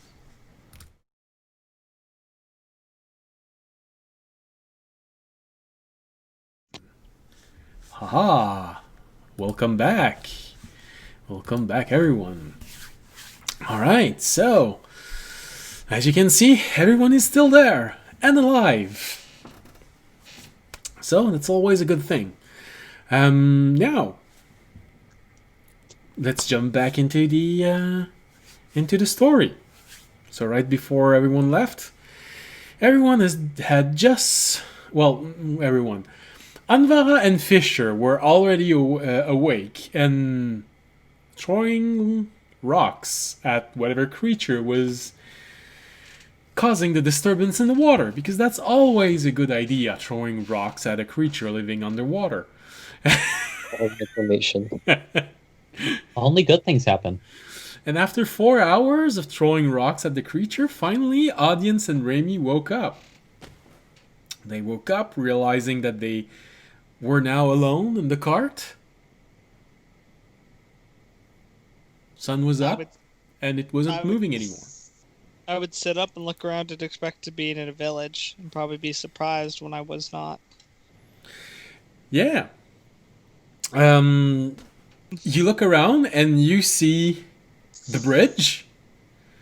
Audience, depending on Fisher and depending on where Anvara and Fisher are right now, are you both standing near the cart, or are you standing near the water, watching at what would happen? Probably closer to the cart. Closer to the cart? Then in that case, both Audience and Raimi find you fairly fast. But Raimi also notices very easily that the cart has stopped maybe 20 or 30 feet away from the bridge where the sightings had occurred. Well, according to Audience, anyway. You are not in a village as it was anticipated, but you are at the bridge. And he kind of rubs the sleep out of his eyes and calls out, "What's the big idea, buddy?" Hey, you're awake. Is Audience awake? Audience, you up? Audience has already donned his sword and shield. He's like, I see we're not gathering information. I see we're going right for it. And I'll start to walk towards the lake. Okay, wait, no, hold up. Wait. Let's fight! No. Just figured we'd gather from the source before we went and listen to rumors. Also, I saw it last night. So Oh. things we know so far, probably some kind of water elemental. And it's big-ish. It was hard. It's hard to see. All you saw was the shimmer on the water and a little bit of movement. You don't know how much of it was completely down. You don't know if it was snaking its way or if it was moving like this. So kind of called an audible. I'm going to try and talk to it. But seeing as I'm really bad at talking to people, and generally they get kind of angry and or scared when I do, I figured it'd be best to wait until y'all were awake. How about this? How about you go talk to it, and then I stand behind you, and I'll tell you what to say. Okay. I guess, yeah, we could try that. Feel like You hear a voice from inside of you saying, "Really?" I mean, yeah. Kind of already doing that, so let's see how that. All right, so you get closer to the water and attempt speaking. What exactly are you planning on saying, as Taranad will translate it for you in the appropriate language? And how are you saying it also? I will just go up to the edge of the water and just kind of shout at at the water. Okay. Hello. Sorry for throwing all those rocks in there last night. How are you doing today? Make a general charisma roll. Let's go. Can I give him advantage? Hey, 15. I Can I help him? don't roll below 10. How exactly would you help? I am curious. That was my question. How exactly would you try and help Fisher on this? Do you speak primordial? Look good next to him. Look charismatic. So you basically have Strike Fisher a there heroic pose. starting to Just- speak in a language that audience doesn't understand, and you just have audience reaching for the side of the lake and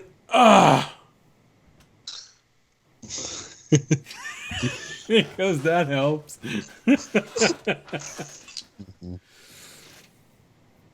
Today is making up for so many other days. That was a 16 minus 1, so 15. Okay.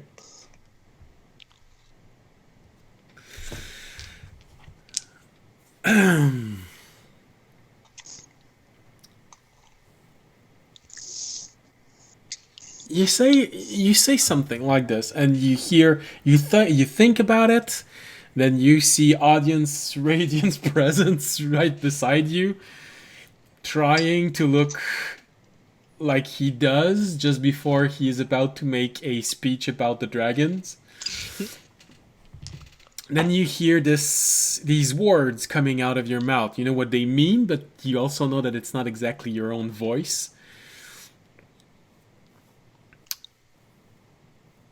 You're aiming toward the water elemental. You speak to the waters in front of you, and for a moment, you have a feeling that something moved. It's a bit of an odd impression because you're not used to interpreting this completely alien language for you. But it feels like you've heard something just say, huh?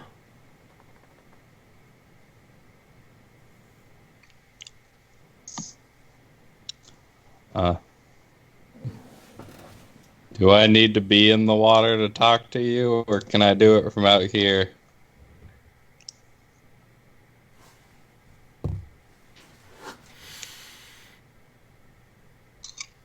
You make a perception roll.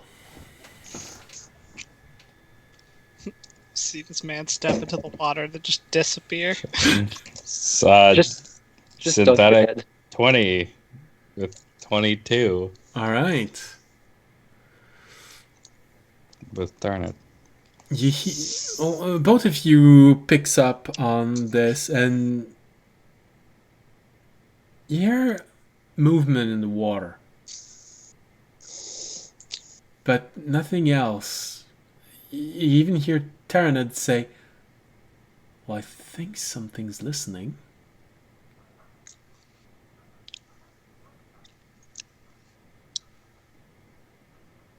I'm gonna turn to Fisher at this point because I will be like, "How's it going?"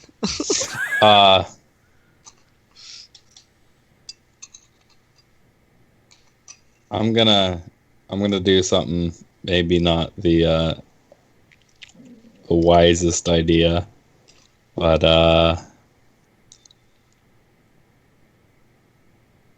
Are you gonna go into hold the on water? a second. And yeah, I'm gonna go into the water. Can we, Audience, when he sees you start going towards the water, is immediately gonna start stripping off his chainmail to join you. Let's go for a swim. I'm gonna grab the two scuba divers by their shoulders real quick, like just as a precaution. Can I borrow rope from any of you? Sure. I'll give you my silk rope. All right. And that's 50 feet also. Yeah. All right. I'm gonna look at Raimi like, oh God, Raimi, you're gonna need to help me with this. Tie a knot around. I want you to picture this as like Grady was originally just like, okay, getting my coat on, grabbing my lantern, turns around, starts seeing audience stripping. So when you turn around and ask him for help, you see his beak hanging out as if his jaws just had dropped. And All right. I don't want to send the both of you, our fighters, underwater to an unknown danger. So how about I tie you up by your waists? So if something goes wrong, yank it and we'll pull and help you out. I was gonna go like 4 feet in and then just sit down. So my head was underwater. So. So you don't want me to tie you a safety rope? I mean, like I offer it. I'm holding the rope, like motioning. Sure, why not? All right, I'll yoke up a rope around his waist, nice and tight, and I'll ask Raimi to help tie a rope around the audience's waist since he's so good with knots. so Anvara just asked you to tie a knot around audience while he is removing his armor. Like, Remy came to that proposition a bit too quickly. He what to that proposition? Choose your word. But sorry. That's a joke. Like, Okay. I'm is assuming audience- this is sleight of hand. No, actually, tying a knot.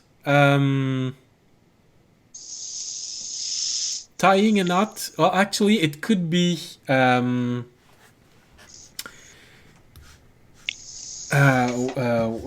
the here? Here are the stats for the characters. So it's either sleight of hand or intelligence. I'm just looking for what could make it. Because there's also, it can also be a very dry knowledge of just how to make the knot. Sleight of hand would be to undo it. I see. But I mean, could argue it Could be a argued sleight of with hand history. with intelligence. yeah, I'd say that. Why? If well, I'd say if you're proficient with hold on, what are your proficiencies? I mean, I have a lot of them. Everything. My intelligence is 0. Don't make me use my sleight of hand with intelligence. No, that's all right. He's using it. So I'd say it would be in intelligence with proficiency, since you are proficient with sleight of hand. I'd say. So for Raimi, it would be intelligence with proficiencies. For Anvara, it would just be intelligence. Because you're not proficient in sleight of hand, I believe. Yes, no, I'm not. I was about to say, wait, yes, I am, but like, why would I not have Arcana but have sleight of hand? All right, so intelligence, that's going to be a 16. All right. Then Remy? Using intelligence, a 17. All right, so it's about the same. So you both tie Fisher and Audience. And Audience, removing a chainmail. Actually, a chainmail is fairly fast to remove. You just unstrap a few belts and slide it off. My AC drops by 1.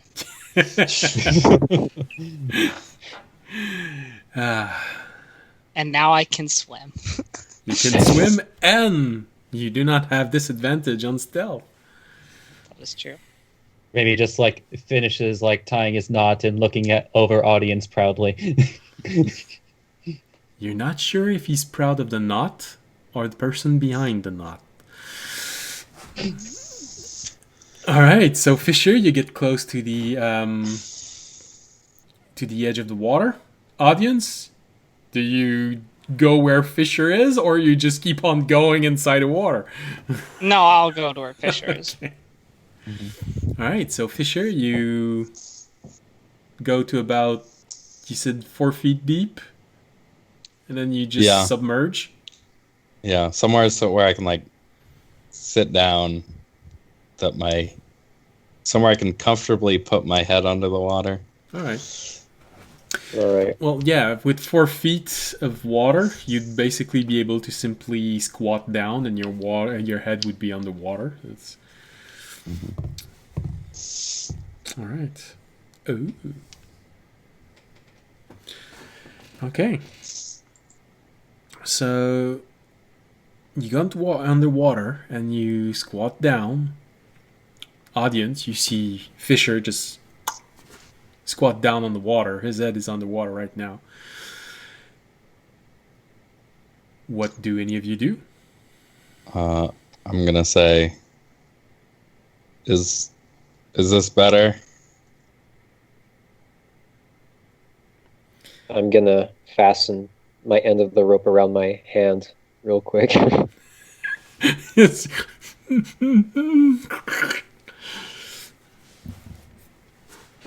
Oh wait, Raimi's strength is shit. You might get pulled in. All right, whatever.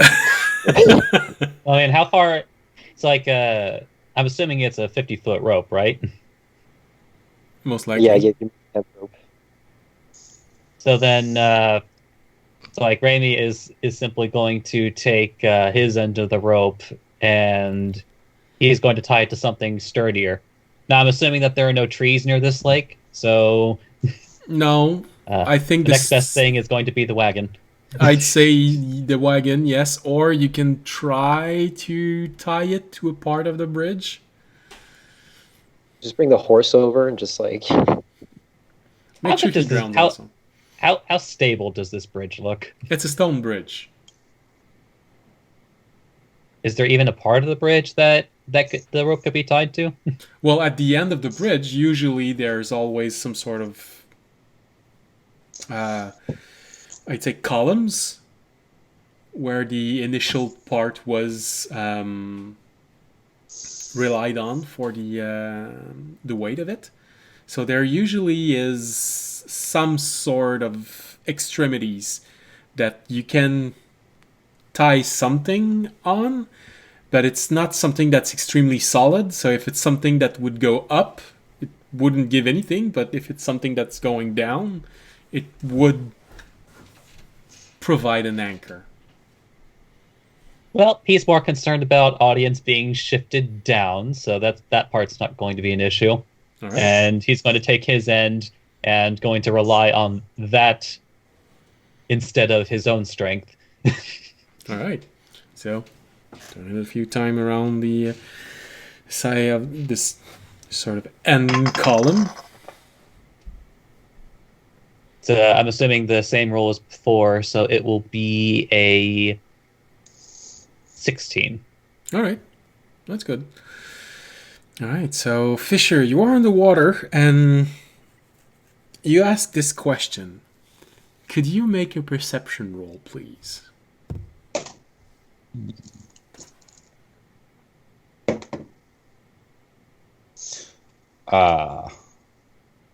9 Okay. or 11 with Tarnan. All right. So you go in the water and you ask if this is better. You wait for a few moments. You don't notice any movement, any shifts. You don't hear any sounds which feels like they're words. I'm going to find another rock somewhere on the bed beneath me and cast light on it, and then, I don't know, kind of toss it like 10 feet in front of me. You hear an Aquan, ow. Yeah. So you take this rock and you throw it from above water or from underwater? Like I stick it, okay. Yeah, I'm not going to try and throw a rock underwater. You're good. just harder. All right, so audience, you see Fisher head come out, and he has a rock in his hand. You see him, the rock suddenly becomes bright, animated with light, and just throws it a bit further away. All right. Remy and Anvara, you're both standing outside. Are you paying attention to what happens in the water, or are you completely and entirely focused on your ropes? I'm gonna advance a little bit closer to the shore and dig my foot in to the ground or the whatever's like beneath my feet so I can get like a sturdier grasp, but leaving him a bit more loose, like less in the cord so he can move around if he needs to. Okay, Remy? So mostly focused on what's going on with him. I mean, he had no choice but to get at least close to the bridge in order to tie his rope, but after he'd already secured the rope, I guess he'd be looking out toward the water. Just Okay. like, what are they talking to? So you see Fisher throw this rock in the water, and while audience, I'd say because you're on the water also, you could make a perception roll. All right. Audience is perceptive at the moment. He rolled a 16. 16, all right. Oh, well, I mean, I got a 16. I rolled a 17. Okay. So Fisher gets up, throw this rock, and just looks at the light slowly disappearing underwater. And at that moment, audience and Remy, you can make a perception roll if you want. Okay. It's like, you called one for audience, but it's just like, can I see this automatically? Or... Well, it's like, that'll be a soft 20. all right. Well, you already have a 17 passive perception, but you never know. You could detect something else. So you see this light slowly drifting underwater. Audience, you look at the water and it does feel like there's movement, but it's so faint. It's sort of just like when your eyes detect something that's not quite natural, but you can't put your hand on it and just what that sort of like watching a texture in a game which has been oddly made. You just what? I'm going to cast Divine Sense. Ooh. Hold on. What does Divine Sense help you see? It's just as an action you can take good and evil. Until the end of your action, you can send anything affected by the Hall's by another location of a celestial fiend undead within 60 feet. That's not behind total cover, but it's mostly just as an action you can take good and evil within 60 feet, basically. Good and evil. All right. Now how do I remove this window? Why won't it go away? All right.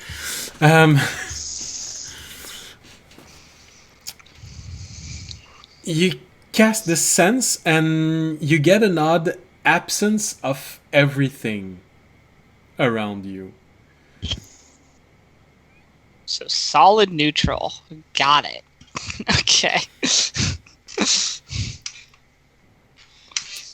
Remy, because you have a higher passive perception and because you rolled an unnatural 20, you look in the water and just as you see audience take a deep breath and look around as he does when he used Divine Sense, you do see something shimmer in the water 2 feet in front of Fisher. Fisher doesn't seem at all to notice it. Grab it. Grab water. Also, I don't see anything. And you you hear a strange voice, there she blows! And points at the spot that he thinks he sees something. From his point of view, I'd say Anvara and audience, it looks like he's pointing at Fisher. Looking straight like at Fisher and like maybe like this, like maybe the 10 feet around him to make sure like nothing's like protruding or nothing. I'm next to Fisher, so I'll just look in front of me. Like I Okay. said, audience, you look at this and it's sort of like watching an odd texture in a game. There's something that's out of place, but you just can't grasp it. It's weird. I didn't sense anything evil, so I'm not going to start hitting the water with my sword in front of me. So we're good.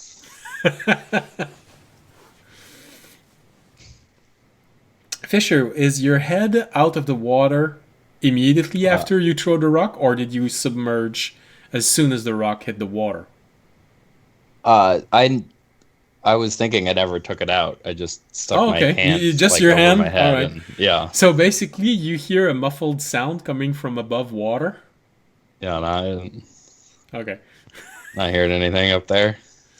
Well, like I said, you heard a muffled sound coming from outside of the water, but like when you're underwater and you hear someone talking outside of the water, it's not easy to understand what they just said. Mm-hmm. No. Actually, but would Rainey realize that he's not being heard? Well, Or like, is he I'm smart busy enough to right know now. water? well, is that's a a problem. That's a bit harder to understand. You're looking at a construct, so already someone that doesn't express a lot. Maybe he saw it. Maybe he's not seeing it. But he is definitely not reacting as if he felt in danger. Hmm. Right, then Rainey is then going to instead point at him and say, it's, what, can't you see 5 feet in front of you? I'm assuming that's a message. With a message, yes. Okay. So you have that message that comes slamming in your head. Can't you see what's 5 feet in front of you?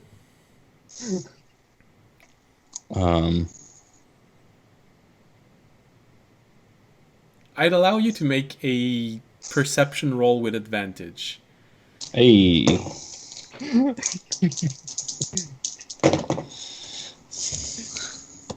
That's Realizing good, how 'cause rude these people that that one Rainey would have has been really bad.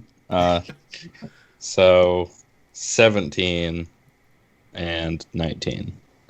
All right. Well, you hear that inside your mind, and you look closely in front of you, and for a moment, it's just like audience. You perceive that odd texture that feels out of place, and then you hear Taranad say, "Don't move."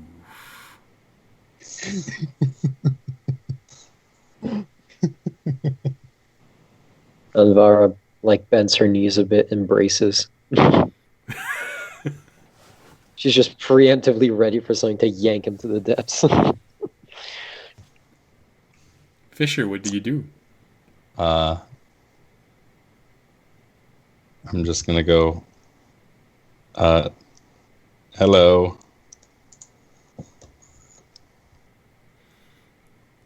The answer that you get is akin to what you'd expect from being 2 feet away from a bull that doesn't like you. It's just a, but from underwater. It's hard to get a good idea of how large it is or how small it is, but it does feel like this guttural.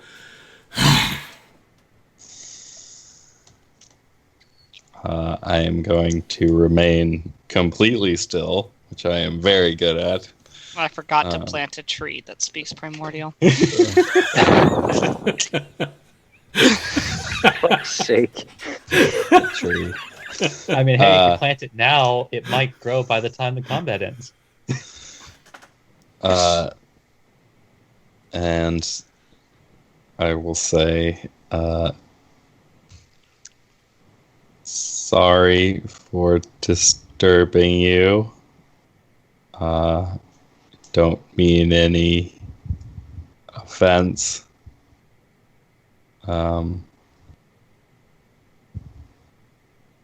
What's your name?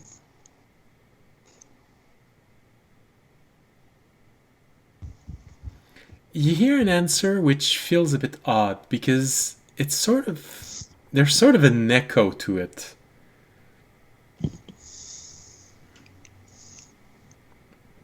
What's your purpose? What's your purpose?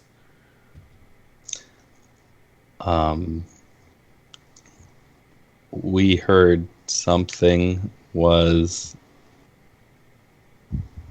capsizing fishing boats, and we came to investigate it. Go away. Go away.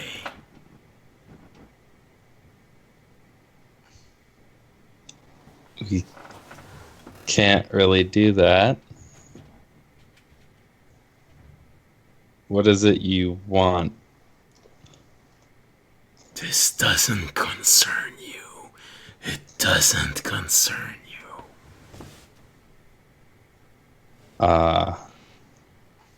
From the top of the water, all you see are bubbles and movement in the water, but you do see that Fisher seems to be focused on something. Audience is gonna audience at this point because it's been a bit. He's gonna be like, Fisher, do I hit? Do I hit it? Do I not hit it?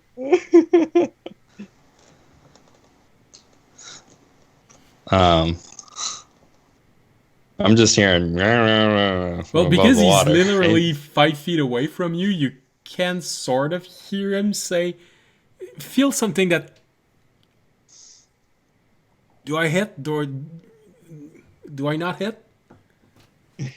But it's a bit muffled, you know. It's.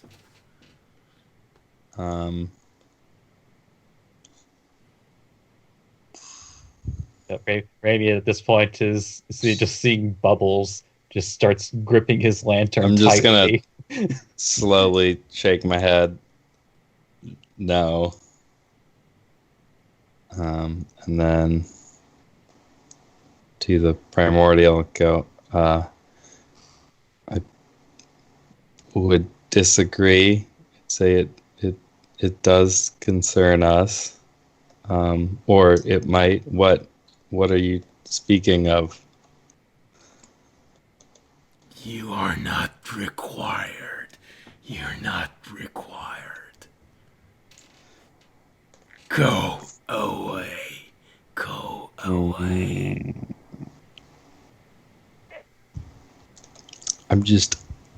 I'm trying to be nice about this. That's when Fisher stops being diplomatic. Audience. Why? Negotiations are going great. What is it you do? Why don't you want us here?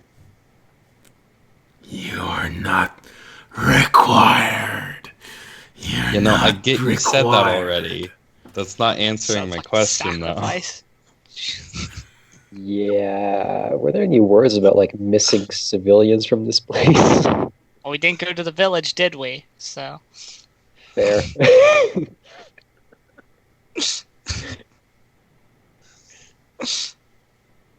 Well, corpse retrieval after we deal with this guy.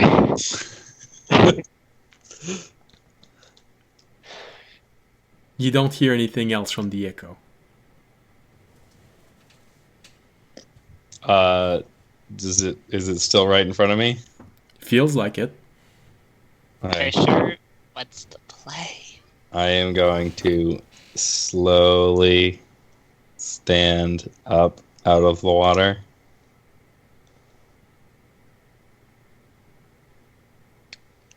Okay. And then kind of gently grab Audience's arm and slowly start backing out. What did it? Audience before you was gonna be like, what did it say? It wants us to leave. But our quest says we can't. Yeah, we'll come back to that. It's kind of angry right now. So yeah, I don't think talking worked. So we're just gonna slowly back out of here. Are we retreating? No, no, Said we the are. R word.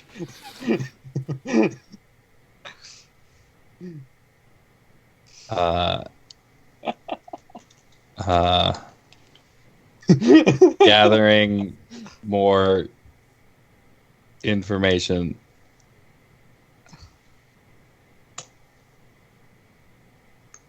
Okay. We're gonna come back better prepared. A tactical withdrawal, we could call it. See, we haven't come started fighting yet, so we're not retreating. Okay. Audience will back up with Fisher.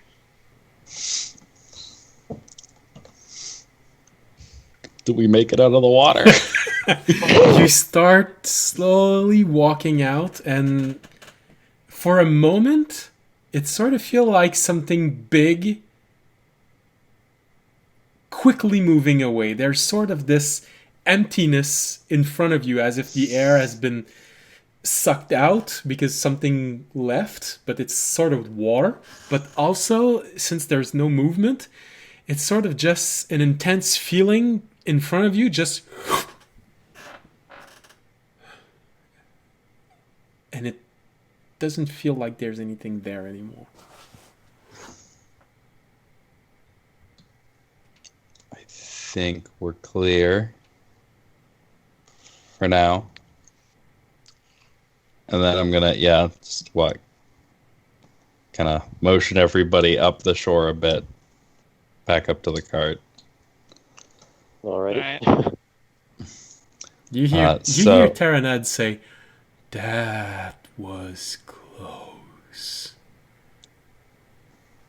Terranet's freaked out. That's not fucking good, my guy. Yeah.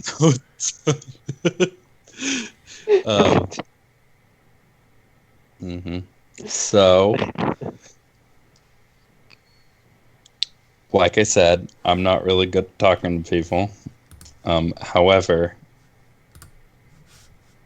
I don't think it wanted to talk in the first place.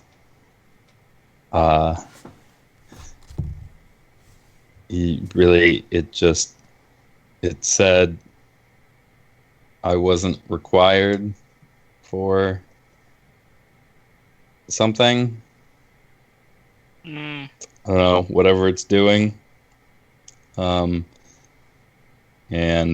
that it's none of our business, and then to go away. So what I hear is we're back to Plan A. Yeah.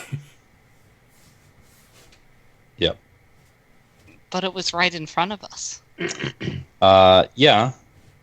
But, you know, I mean, it could have just gone deeper into the water, you know, as soon as we attacked it, and then what are we gonna do? So you're saying we should buy a large net? No. You see, water, there are a lot of holes in a net, and that is kind of designed to let water through. And seeing as it's made of water, I don't think that would work. It might work. Can I learn destroy water? I think it's in the same spell as create or destroy water. I can learn that. Lovely. But it is the water inside of a container. So if I we can want get this- it inside a container like a net. Is Not- it is not a- the spaghetti strainer a container? Like a barrel. Just throw an empty barrel at. Or just a barrel made of lead that just sinks straight down. I mean, yeah, well, that's why I figured we should step out so, we can talk through this instead of just going for it, All right. Let's ask the townsfolk if they have seen it out of the lake ever. I was gonna 'Cause say, the other well, thing that I forgot to ask, but might be important, is there could be more than one. So, so you're saying we should go to the town? yes. Okay. Yeah, Now just that for we're fun. out, I'm gonna do something smart. I'm gonna plant the tree. Yeah. All right, easy enough to do. It's ground everywhere. You just find a small place, dig a small hole, put the seedling in, small acorn. It's gonna take a minute to grow. Remy, you said something? Like, Ramy would like to see if he can recall any information about elementals, especially. It's like more specifically, like if it isn't whether it be say common or uncommon for others to use elementals Okay, make an arcana. for various purposes. Make an arcana roll.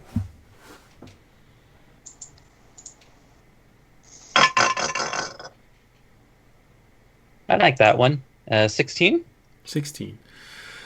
Well, you know that it's outside of the elemental creature are usually resentful of being forced into a form outside of their own realm. Inside of their own realm, they're basically just raw energy churning about, moving, not necessarily with a will or anything like that. When they're in our realm of existence, they have usually been pulled there forcefully. So usually there's a bit of a resentment for that.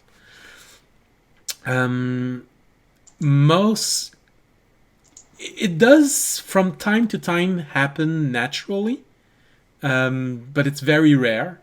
It's usually when planes collide or something happens in this particular world. It could have been a shard scraping along the world in which you live, could have left something there. But it's also a fairly common practice for a magic user to use elemental to accomplish specific tasks.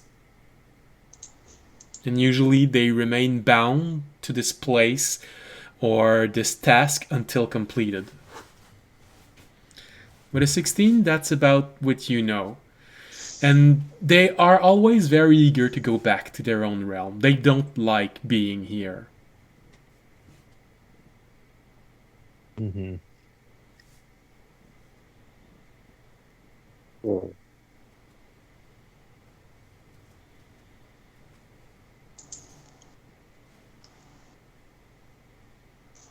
Yeah, so Ramy kind of ponders on that. So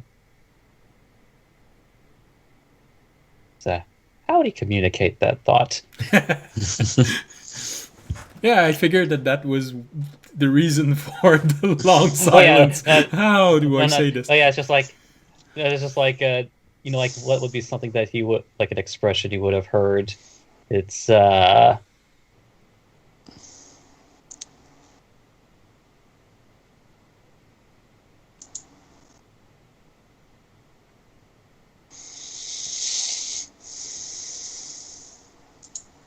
nothing's ever straightforward, Ramy.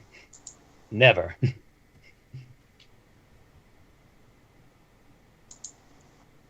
And that is the comment that the Kenku passes as everyone is trying to figure this out. That I guess like maybe the only other phrase he might consider would be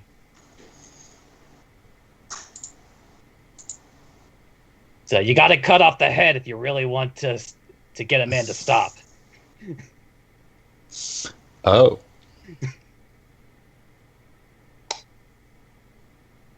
I mean, not wrong. You think it's somebody is telling it to do something? So he sort of like gives like a hesitant shake, like he can't really confirm it, but he suspects it. Mm-hmm. It's just like it's maybe you can think of like a diagonal diagonal nod. Wow. Does that seem plausible to me? Well, Taranad would add to this. The creature did seem to have a purpose. Yeah. Picked up on that. Maybe your friend is saying we need to find that purpose. Would have been a lot nicer if it just told me. Elemental aren't known to be very smart. Kind of like half of your friends. Nice one. Which half am I on? You didn't hear that.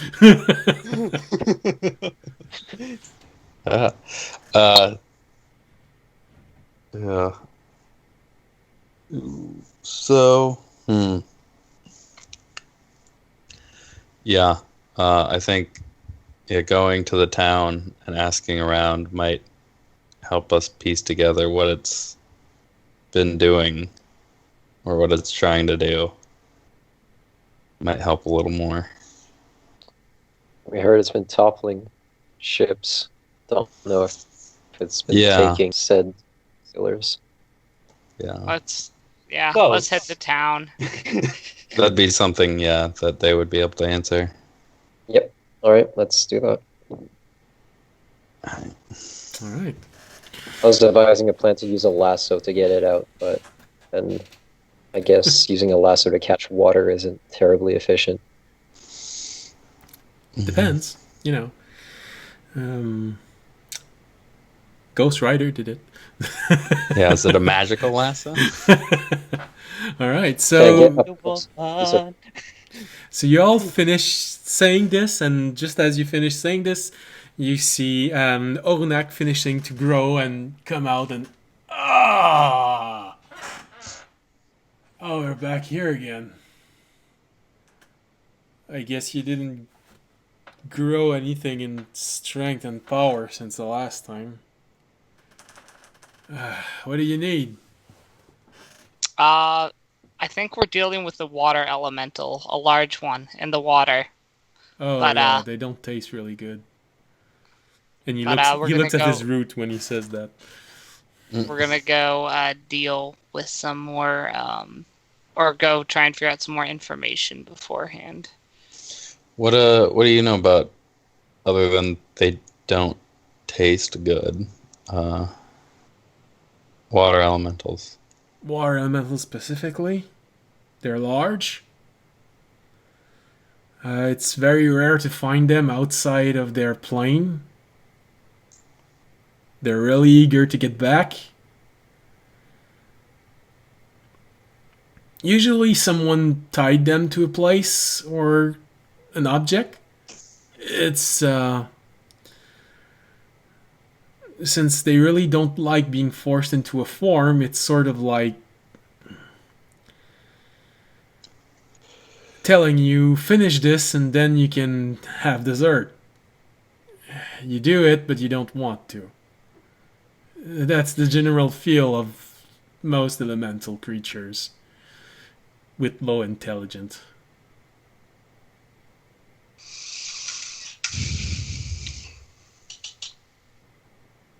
Alright. So if it's a water elemental, I'd advise to not try and attack it inside the water. They usually can squeeze through pretty tight spots, and they can drown you. They can try. Kind of what I figured. Uh, Any ideas on how to trot out of the water? Rainy Well- minor illusions and ice cube. Yeah. Well, Oh. that does have a bit of an effect on them. But you'd be hard pressed to freeze it that much. Depends, I'd say, on why it's been pulled there. It's usually because they have a task to accomplish, and if that task doesn't require them to go somewhere else, they'll stay there. If it's to protect something in the room, they will not leave the room unless you find a way to force them out. If you're a danger to them, and they know you're just in the next room, you can manage to get them out of the room. But then again, they're gonna go after you because they think you're a danger and they're gonna try and kill you. So you have to make sure to anger them first. I could anchor it. Yeah, probably. certainly. So if I just walked up on the beach and started swearing at it, it might come out. If you're very, very, very lucky. Hmm. Like I said, they're not that smart. I really don't think they'd react that much to insults. What if I hit it with a lightning bolt while it was in the water? Do you think it Well, would come out of the water? That would most likely anger it. It might. Would also try and kill you after it. But yeah. But as always, you have to remember, if it's there for a reason, it's gonna stick to that reason. You know, if an elemental creature defends a castle, but it's been asked to defend the dungeon, it doesn't need to interact with you unless you enter the dungeon. So, if it's about this huge body of water, does it have a reason to reach the beach? Let's go to the Mess with the Mother town. Bear's cups. We should probably just go to the town. It'll Yeah. give us the information we need. Okay. Alright. Back on the cart. Okay. So, I can't cast Holy Weapon yet. Shit. soon. Alright, so you see Terranad doing his best to get up into the cart. It's a bit high for him, but he eventually manages. And you all reassume the normal formation of audience and Raimi at the front, Fisher at the back, and Anvara walking again. I'll sit back. You'll sit Honestly, back. like a ding is probably has climbed on top of Olnek. Nice. Oh yeah, now we got house cats. Oh. Tell him not to do his claws there. I can smell the fey from him. Ugh.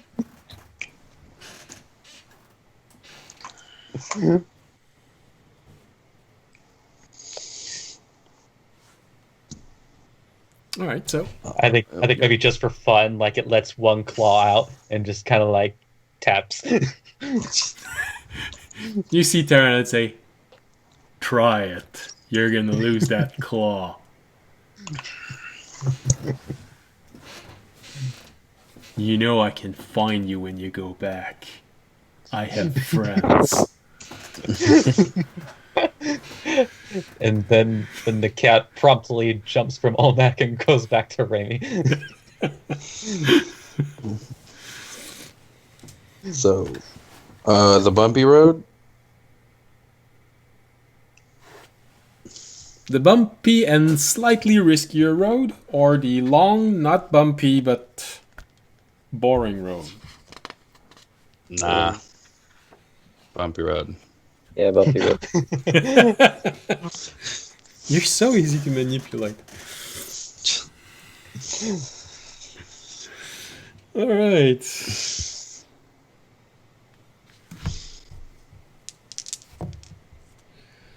We actually have Ornak here. We're fine. Yeah, And it probably adds a little extra weight. 3-foot tall tree. Yeah. I mean, if the cart breaks down, we've got free wood. I still have like his twigs from when he despawned the first time.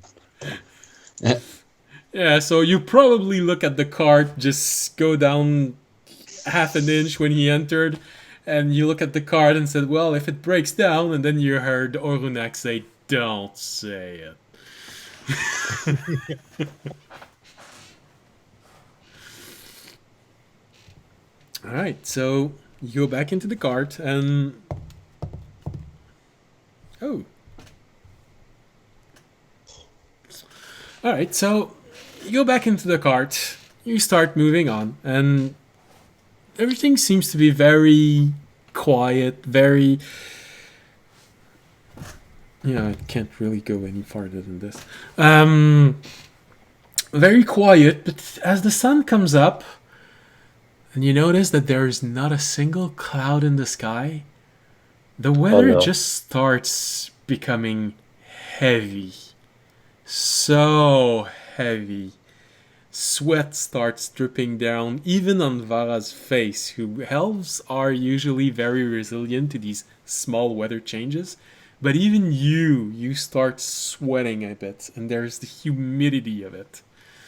You even start drinking more than usual. The day is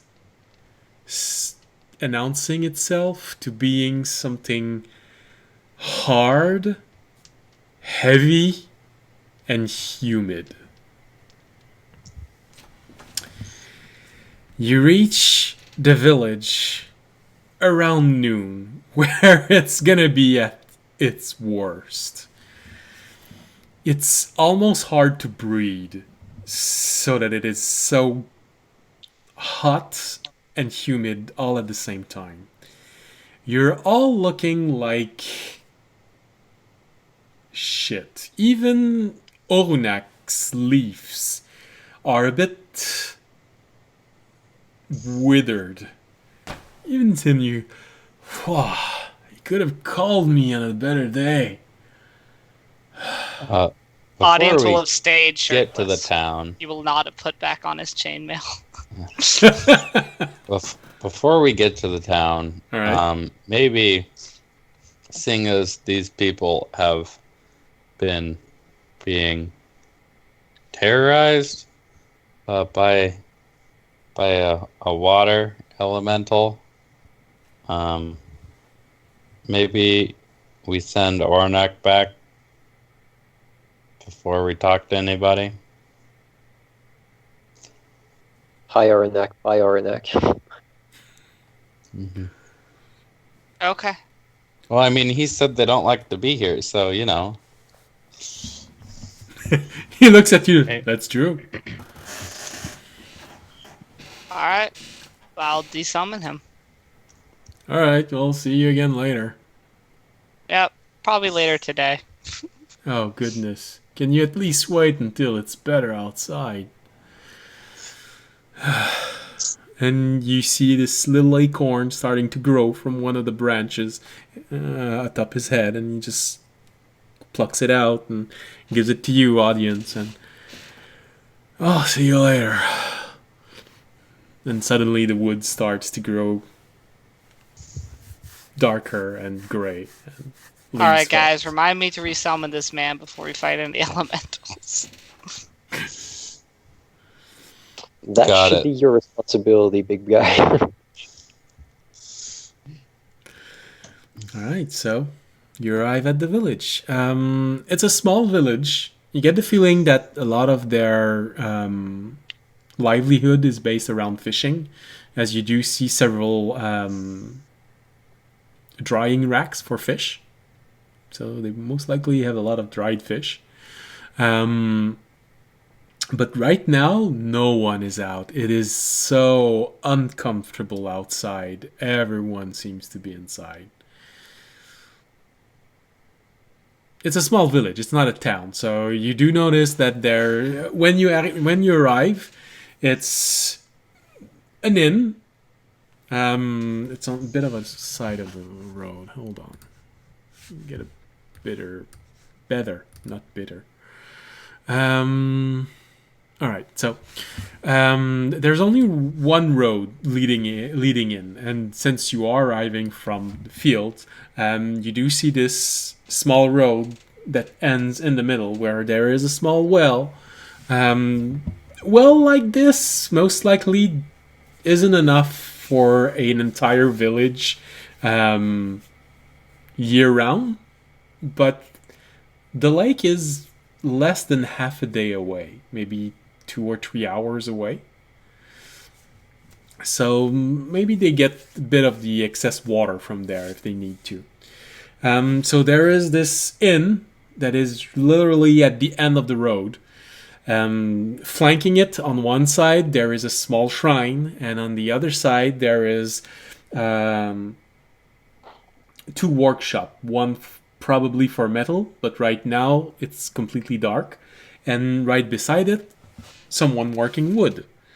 The village itself right now is completely empty. You do hear a bit of sound coming from the inn, but I'm gonna need to BRB real quick. okay. Sorry. Well, audience, I think now it's your turn. Okay. I will head towards the inn then. All right.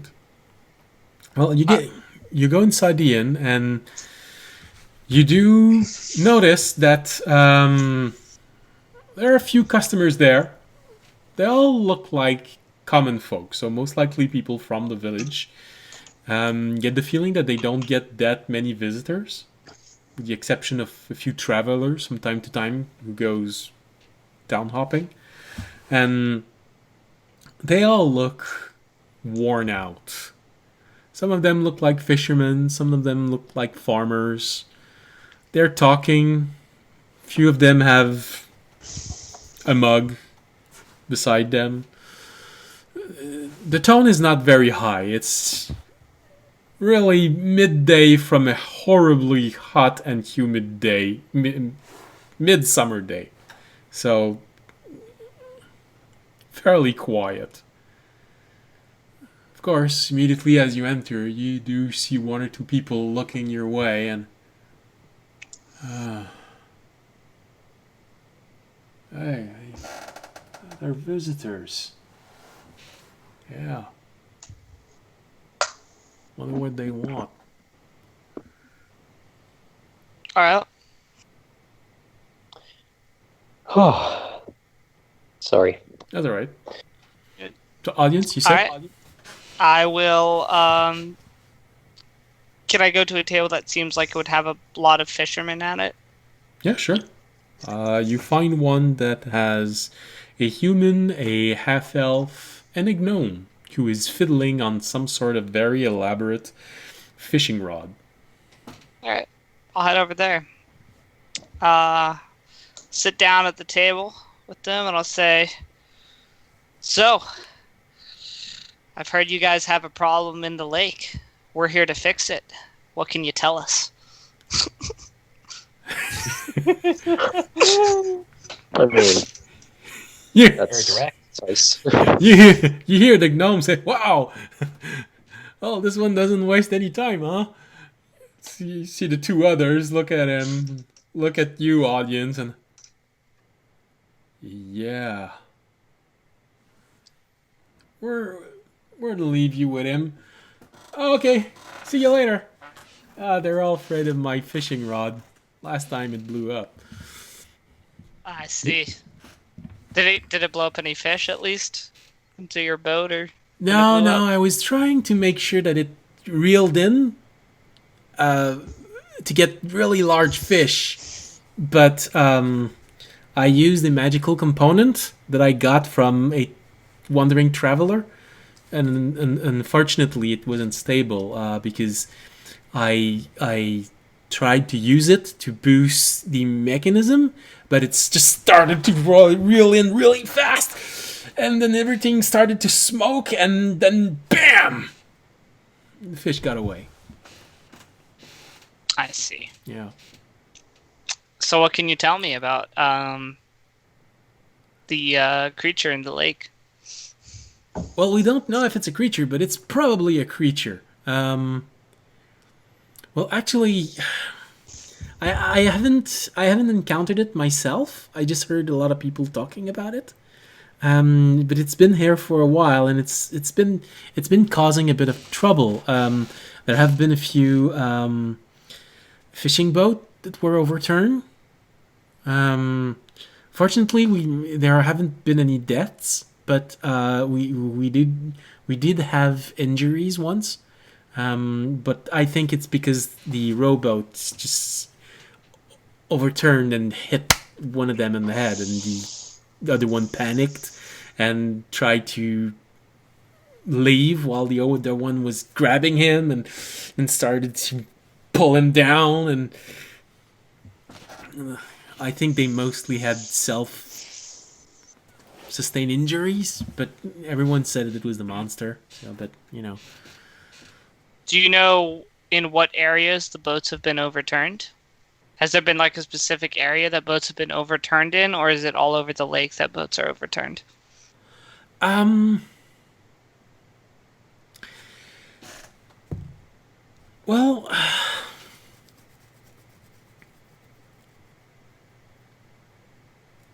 you see, it depends on when you are during the year. As you can see, this village mostly thrives on fishing.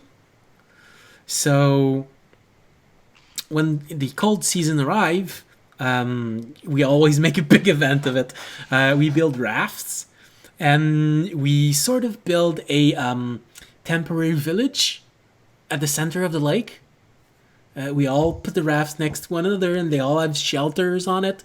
And then when the ice forms, we bring in more and transform the shelters into temporary homes. And we live off the fishing from that for during the entire winter. It's better than eating dried vegetable all the time. And when winter finish, when the ice starts to melt, we disassemble these homes and only left with the shelters. And when the solstice of light arrives, this is where we usually just disconnect all the rafts. And it's part of our big celebration. We bring in everything and eat the excess fish that we have. But this is when it started to happen. So at that moment, maybe a few days after, a week maybe, most of the boat that were overturned were rafts, and they were all in this general vicinity. And but as the season kept on going, and last few weeks, we've been hearing rumors of rafts being overturned on the side of the lakes, on the other side, the eastern side of the lake, and also near the bridge. And there have been a lot of rumors of people seeing odd shimmers in the water moving about. So it depends a bit when during the year you go back to. But it seems to have spreaded from roughly where we put our makeshift winter village, so roughly at the center of the lake. And as the last few weeks has progressed, more and more toward the sides. Is there anything that specifically happens with the lake throughout the year? that you could think of that would cause this, like fishing patterns, fish perhaps coming more towards the edges as it warms up? Like, what would you think? Do you think it's after the fish? Do you think there's something else? Well, if it's a creature, it could be after the fish. We eat these fish year round, and maybe it just wants to feed. But it would be a bit unusual, as the entrance to both lakes are not that large. I mean, a creature couldn't fit for more than 20 feet, unless it can crawl out of the water and then go back into the stream and go up and reach us. But yeah, well, the last few months have been a bit weird, I'd say. When all of this started to happen, there was a mage who visited the village. It was just a fortunate event. A woman, she was moving about in one of those covered wagon, all made out of wood that you often see with circus. I can't remember what it's called, but I think you know what I mean. And there weren't any horse, so it was probably moved magically. That woman, she had a long purple coat. And we asked her if she could check on the lake, and she went in, she used the boat, and when she came back, she said that we didn't need to worry about it. We just need to be patient. But we started to hear about people being overturned, and she'd already left.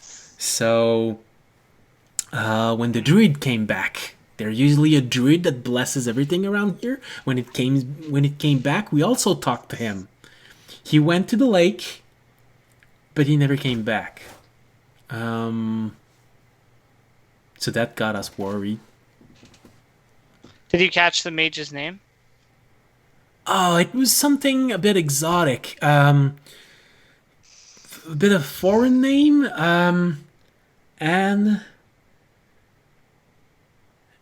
Tessa? Anastasia?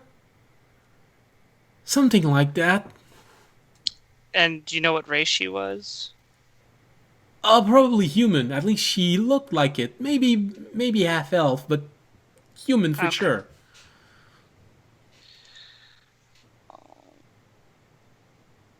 Okay.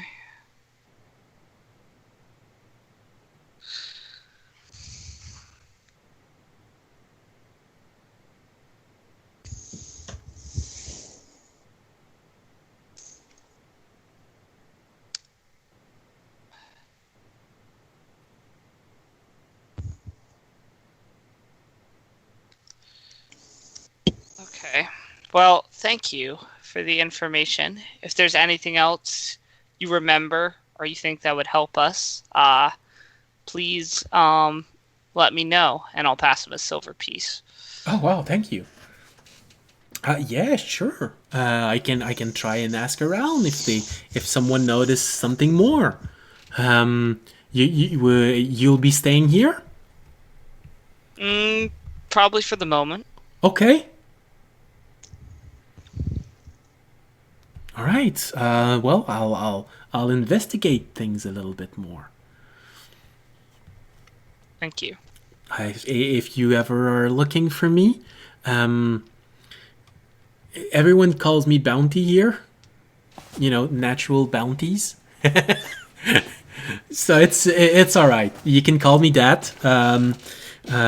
Some of them also calls me Deep Fish, because I often go, deep under. You don't seem to find this funny. Well, it's all nicknames. So I'm the only gnome inside the village. So if you just ask for the gnome, they're gonna point you in my direction. Okay. Thank you. You're welcome. Bye. Bye. I'm gonna go try this. He leaves with his fishing rod. Alright. I'll turn to the rest of the party. I'll be like, well, I think it probably has something to do with a mage, but she's not here anymore, so we'll probably have to do a little bit more investigating. It's not going to be obvious. Where was I during my BRB? Did I join them in town, or was I still with the wagon? I'd say it's up to you. Would you have left the group while they were doing their own thing, or would you have followed them inside the Oh, I inn? would have followed them. That's why. Well, then in that case, you definitely heard the conversation. All right. As with all of you, Fisher and Remy also, if you weren't standing too far away, you would have heard the conversation.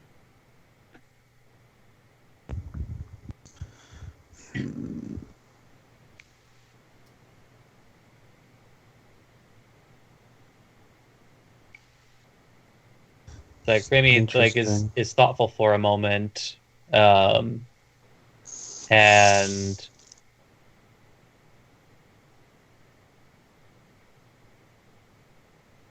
like, I guess you would have said, "Got any tales of treasure for me?"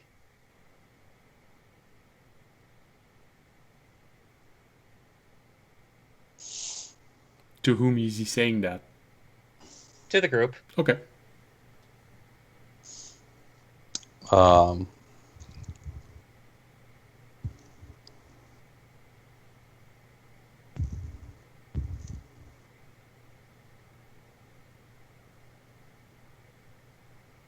are you wondering if there's like treasure or something in the lake? He nods. Oh, Okay. is that how we get Coin Raimi makes to- men do a lot of crazy things. So is that how we get Raimi to join into the water fight? Just throw like a handful of gems to the bottom of the lake. Mm-hmm. You take the gem, you put it in front of his eyes, go fetch! Throw it in the lake. Big dude down there stole your gems. Go get Maybe. him.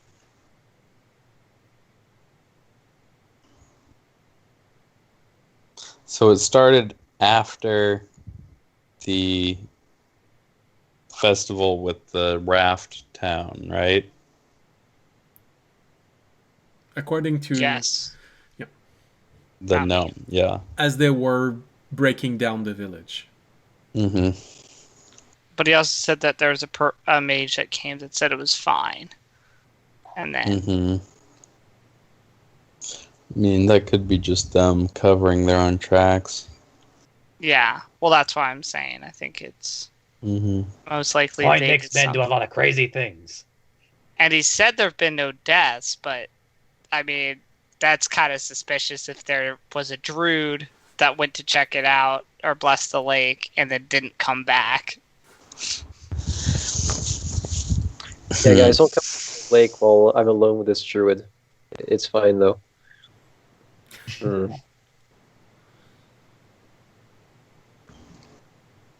I don't know. We should probably camp out here for at least maybe a day, see if we can gather any more information before dealing with this. It obviously seems like something larger is going on here. I'm wondering. Then Anvar will pull out the Privacy Invader 2000 from her pocket and show the orb to everyone. And go like, I think if we were to set this thing to record imagery and drop into the lake, we could record it moving around a bit easier. Because it does seem to have a pretty good eye for detail most of the time. I mean, I guess it could be worth a shot, but like, I mean, until Raimi said something, I couldn't see it while it was 2 feet from my face. So I don't know how easy it's going to be to tell if we can actually see it on that thing. Well, I mean, it's magical in nature. Maybe it sees things that we can't, possibly. You could attach it also just to a fishing rod and drop it in, maybe cast land it, drop it into the lake, and maybe it could just see something that maybe would be the reason that this thing's even here. I Go mean, to at the that center. point, like, We could get eyes to I the mean, bottom I of the could lake. just, I could do that too. You want to go to the bottom Yeah, of the lake. but then you would be at the bottom of the lake instead of a small metal ball. Randy picks up diddling and holds it out. That could work. But can cats go underwater? It's technically a fae. It's literally a fae. It doesn't. Yeah.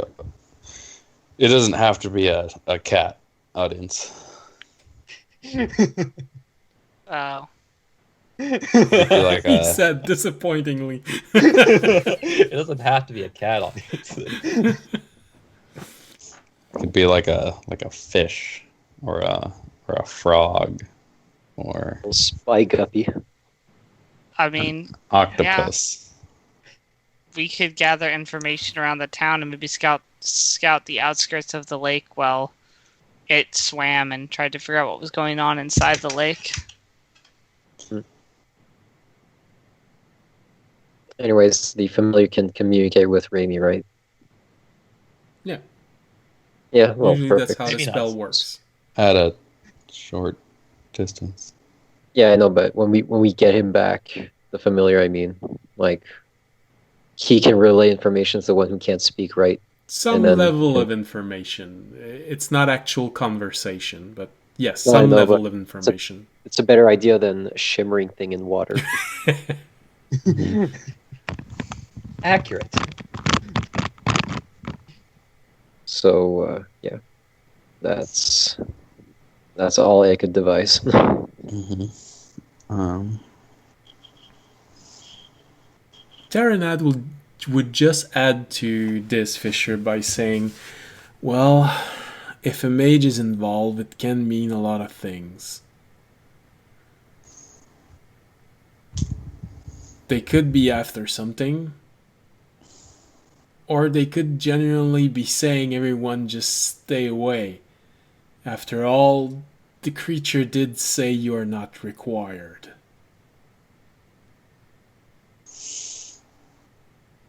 Yeah, I mean, yeah, I guess that makes sense. So I think we should do some investigation. Yeah. Taryn had mentioned that the mage may actually have good intentions and just knows what's in there and just doesn't want, I don't know. It still seems odd, though, to not warn the town about it at all. Yeah. I think we should still...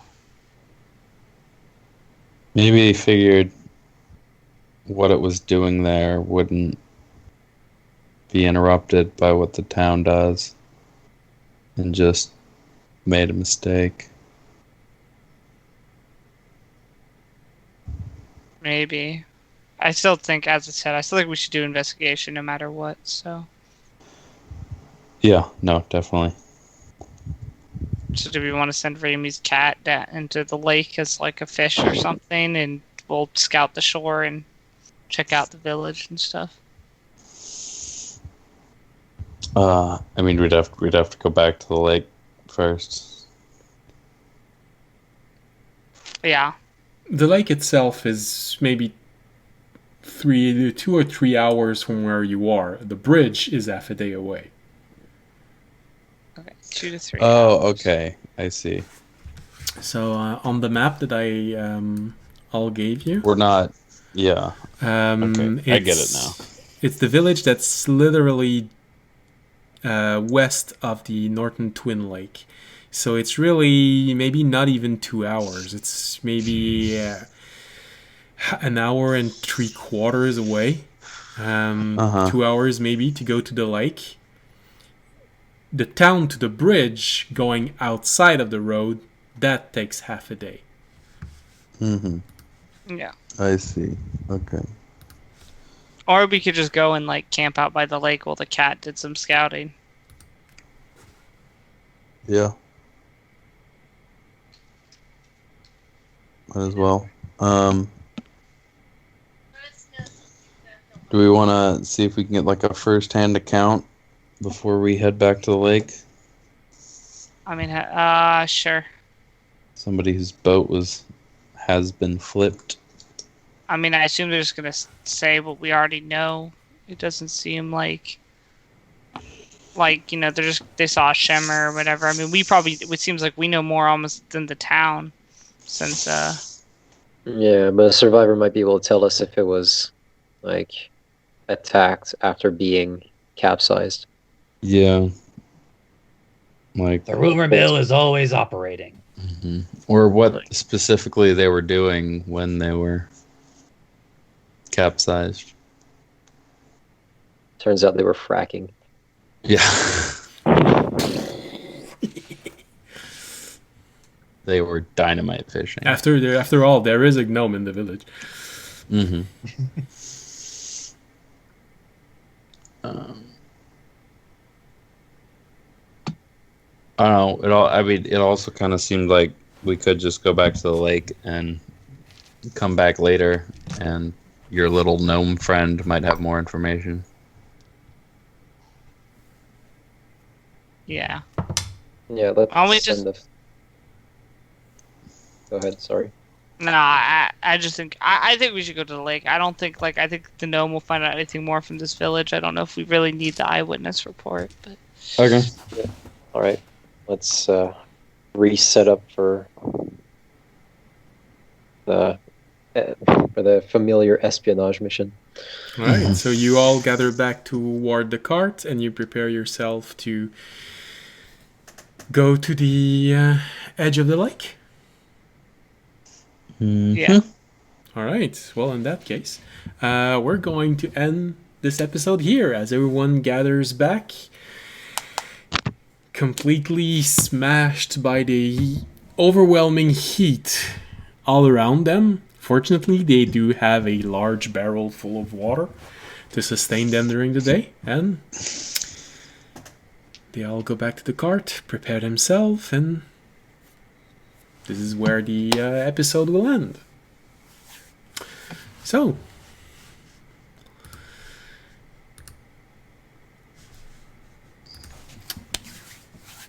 everyone looks completely tired and beat. Definitely. Past 20 minutes, I have. Yeah, that's all right. That's why I'm not gonna even try and push this further with the cart. So I do have you to get mean? up at 4 more 5. hours. I have to 4 get up more at hours. 5 a.m. tomorrow. So that's all right. Shit. Don't worry about it. All right. So this is where this episode ends, as everyone is preparing to go to the lake for a second first-hand experience of what might be going on at the lake, using Remy's newfound friend, which he is going to have to resummon. All right, so I hope you enjoyed the show tonight. Sorry it went for a little bit longer than what is announced. We hope we'll see you again next week, where it might actually end up in a fight, or the group might actually figure out what's going on and avoid the fight. Knowing them, it will probably be somewhere in between. So we'll see how it goes. And thank you everyone for joining us tonight. As always, remember, if you enjoyed the show, you can support us by following us on Twitch, Twitter, and YouTube. And we're still trying to reach that 50 followers mark on Twitch so we can activate subscribers. You can also support the stream by making a donation or becoming a Patreon. All of those links are down below. Whether you're watching this on Twitch or on YouTube, I always put all of the links inside the description if you're watching this on YouTube. And of course, you can always simply spread the word about the channel, because the more of you there are, the more fun it'll be in chat. And also, who knows, maybe we can actually get to one point where we'll interact with you. And I am always looking for artists to maybe spruce up the site and build emotes for when we'll have this 50 subscription. So if any of you are or know some, don't hesitate. Leave us a comment. Send us an email. The address is also down below. So, and well, that's about it. So see you again next Wednesday. And as always, stay safe, and especially in these times, stay healthy. Bye. Bye. Jedi!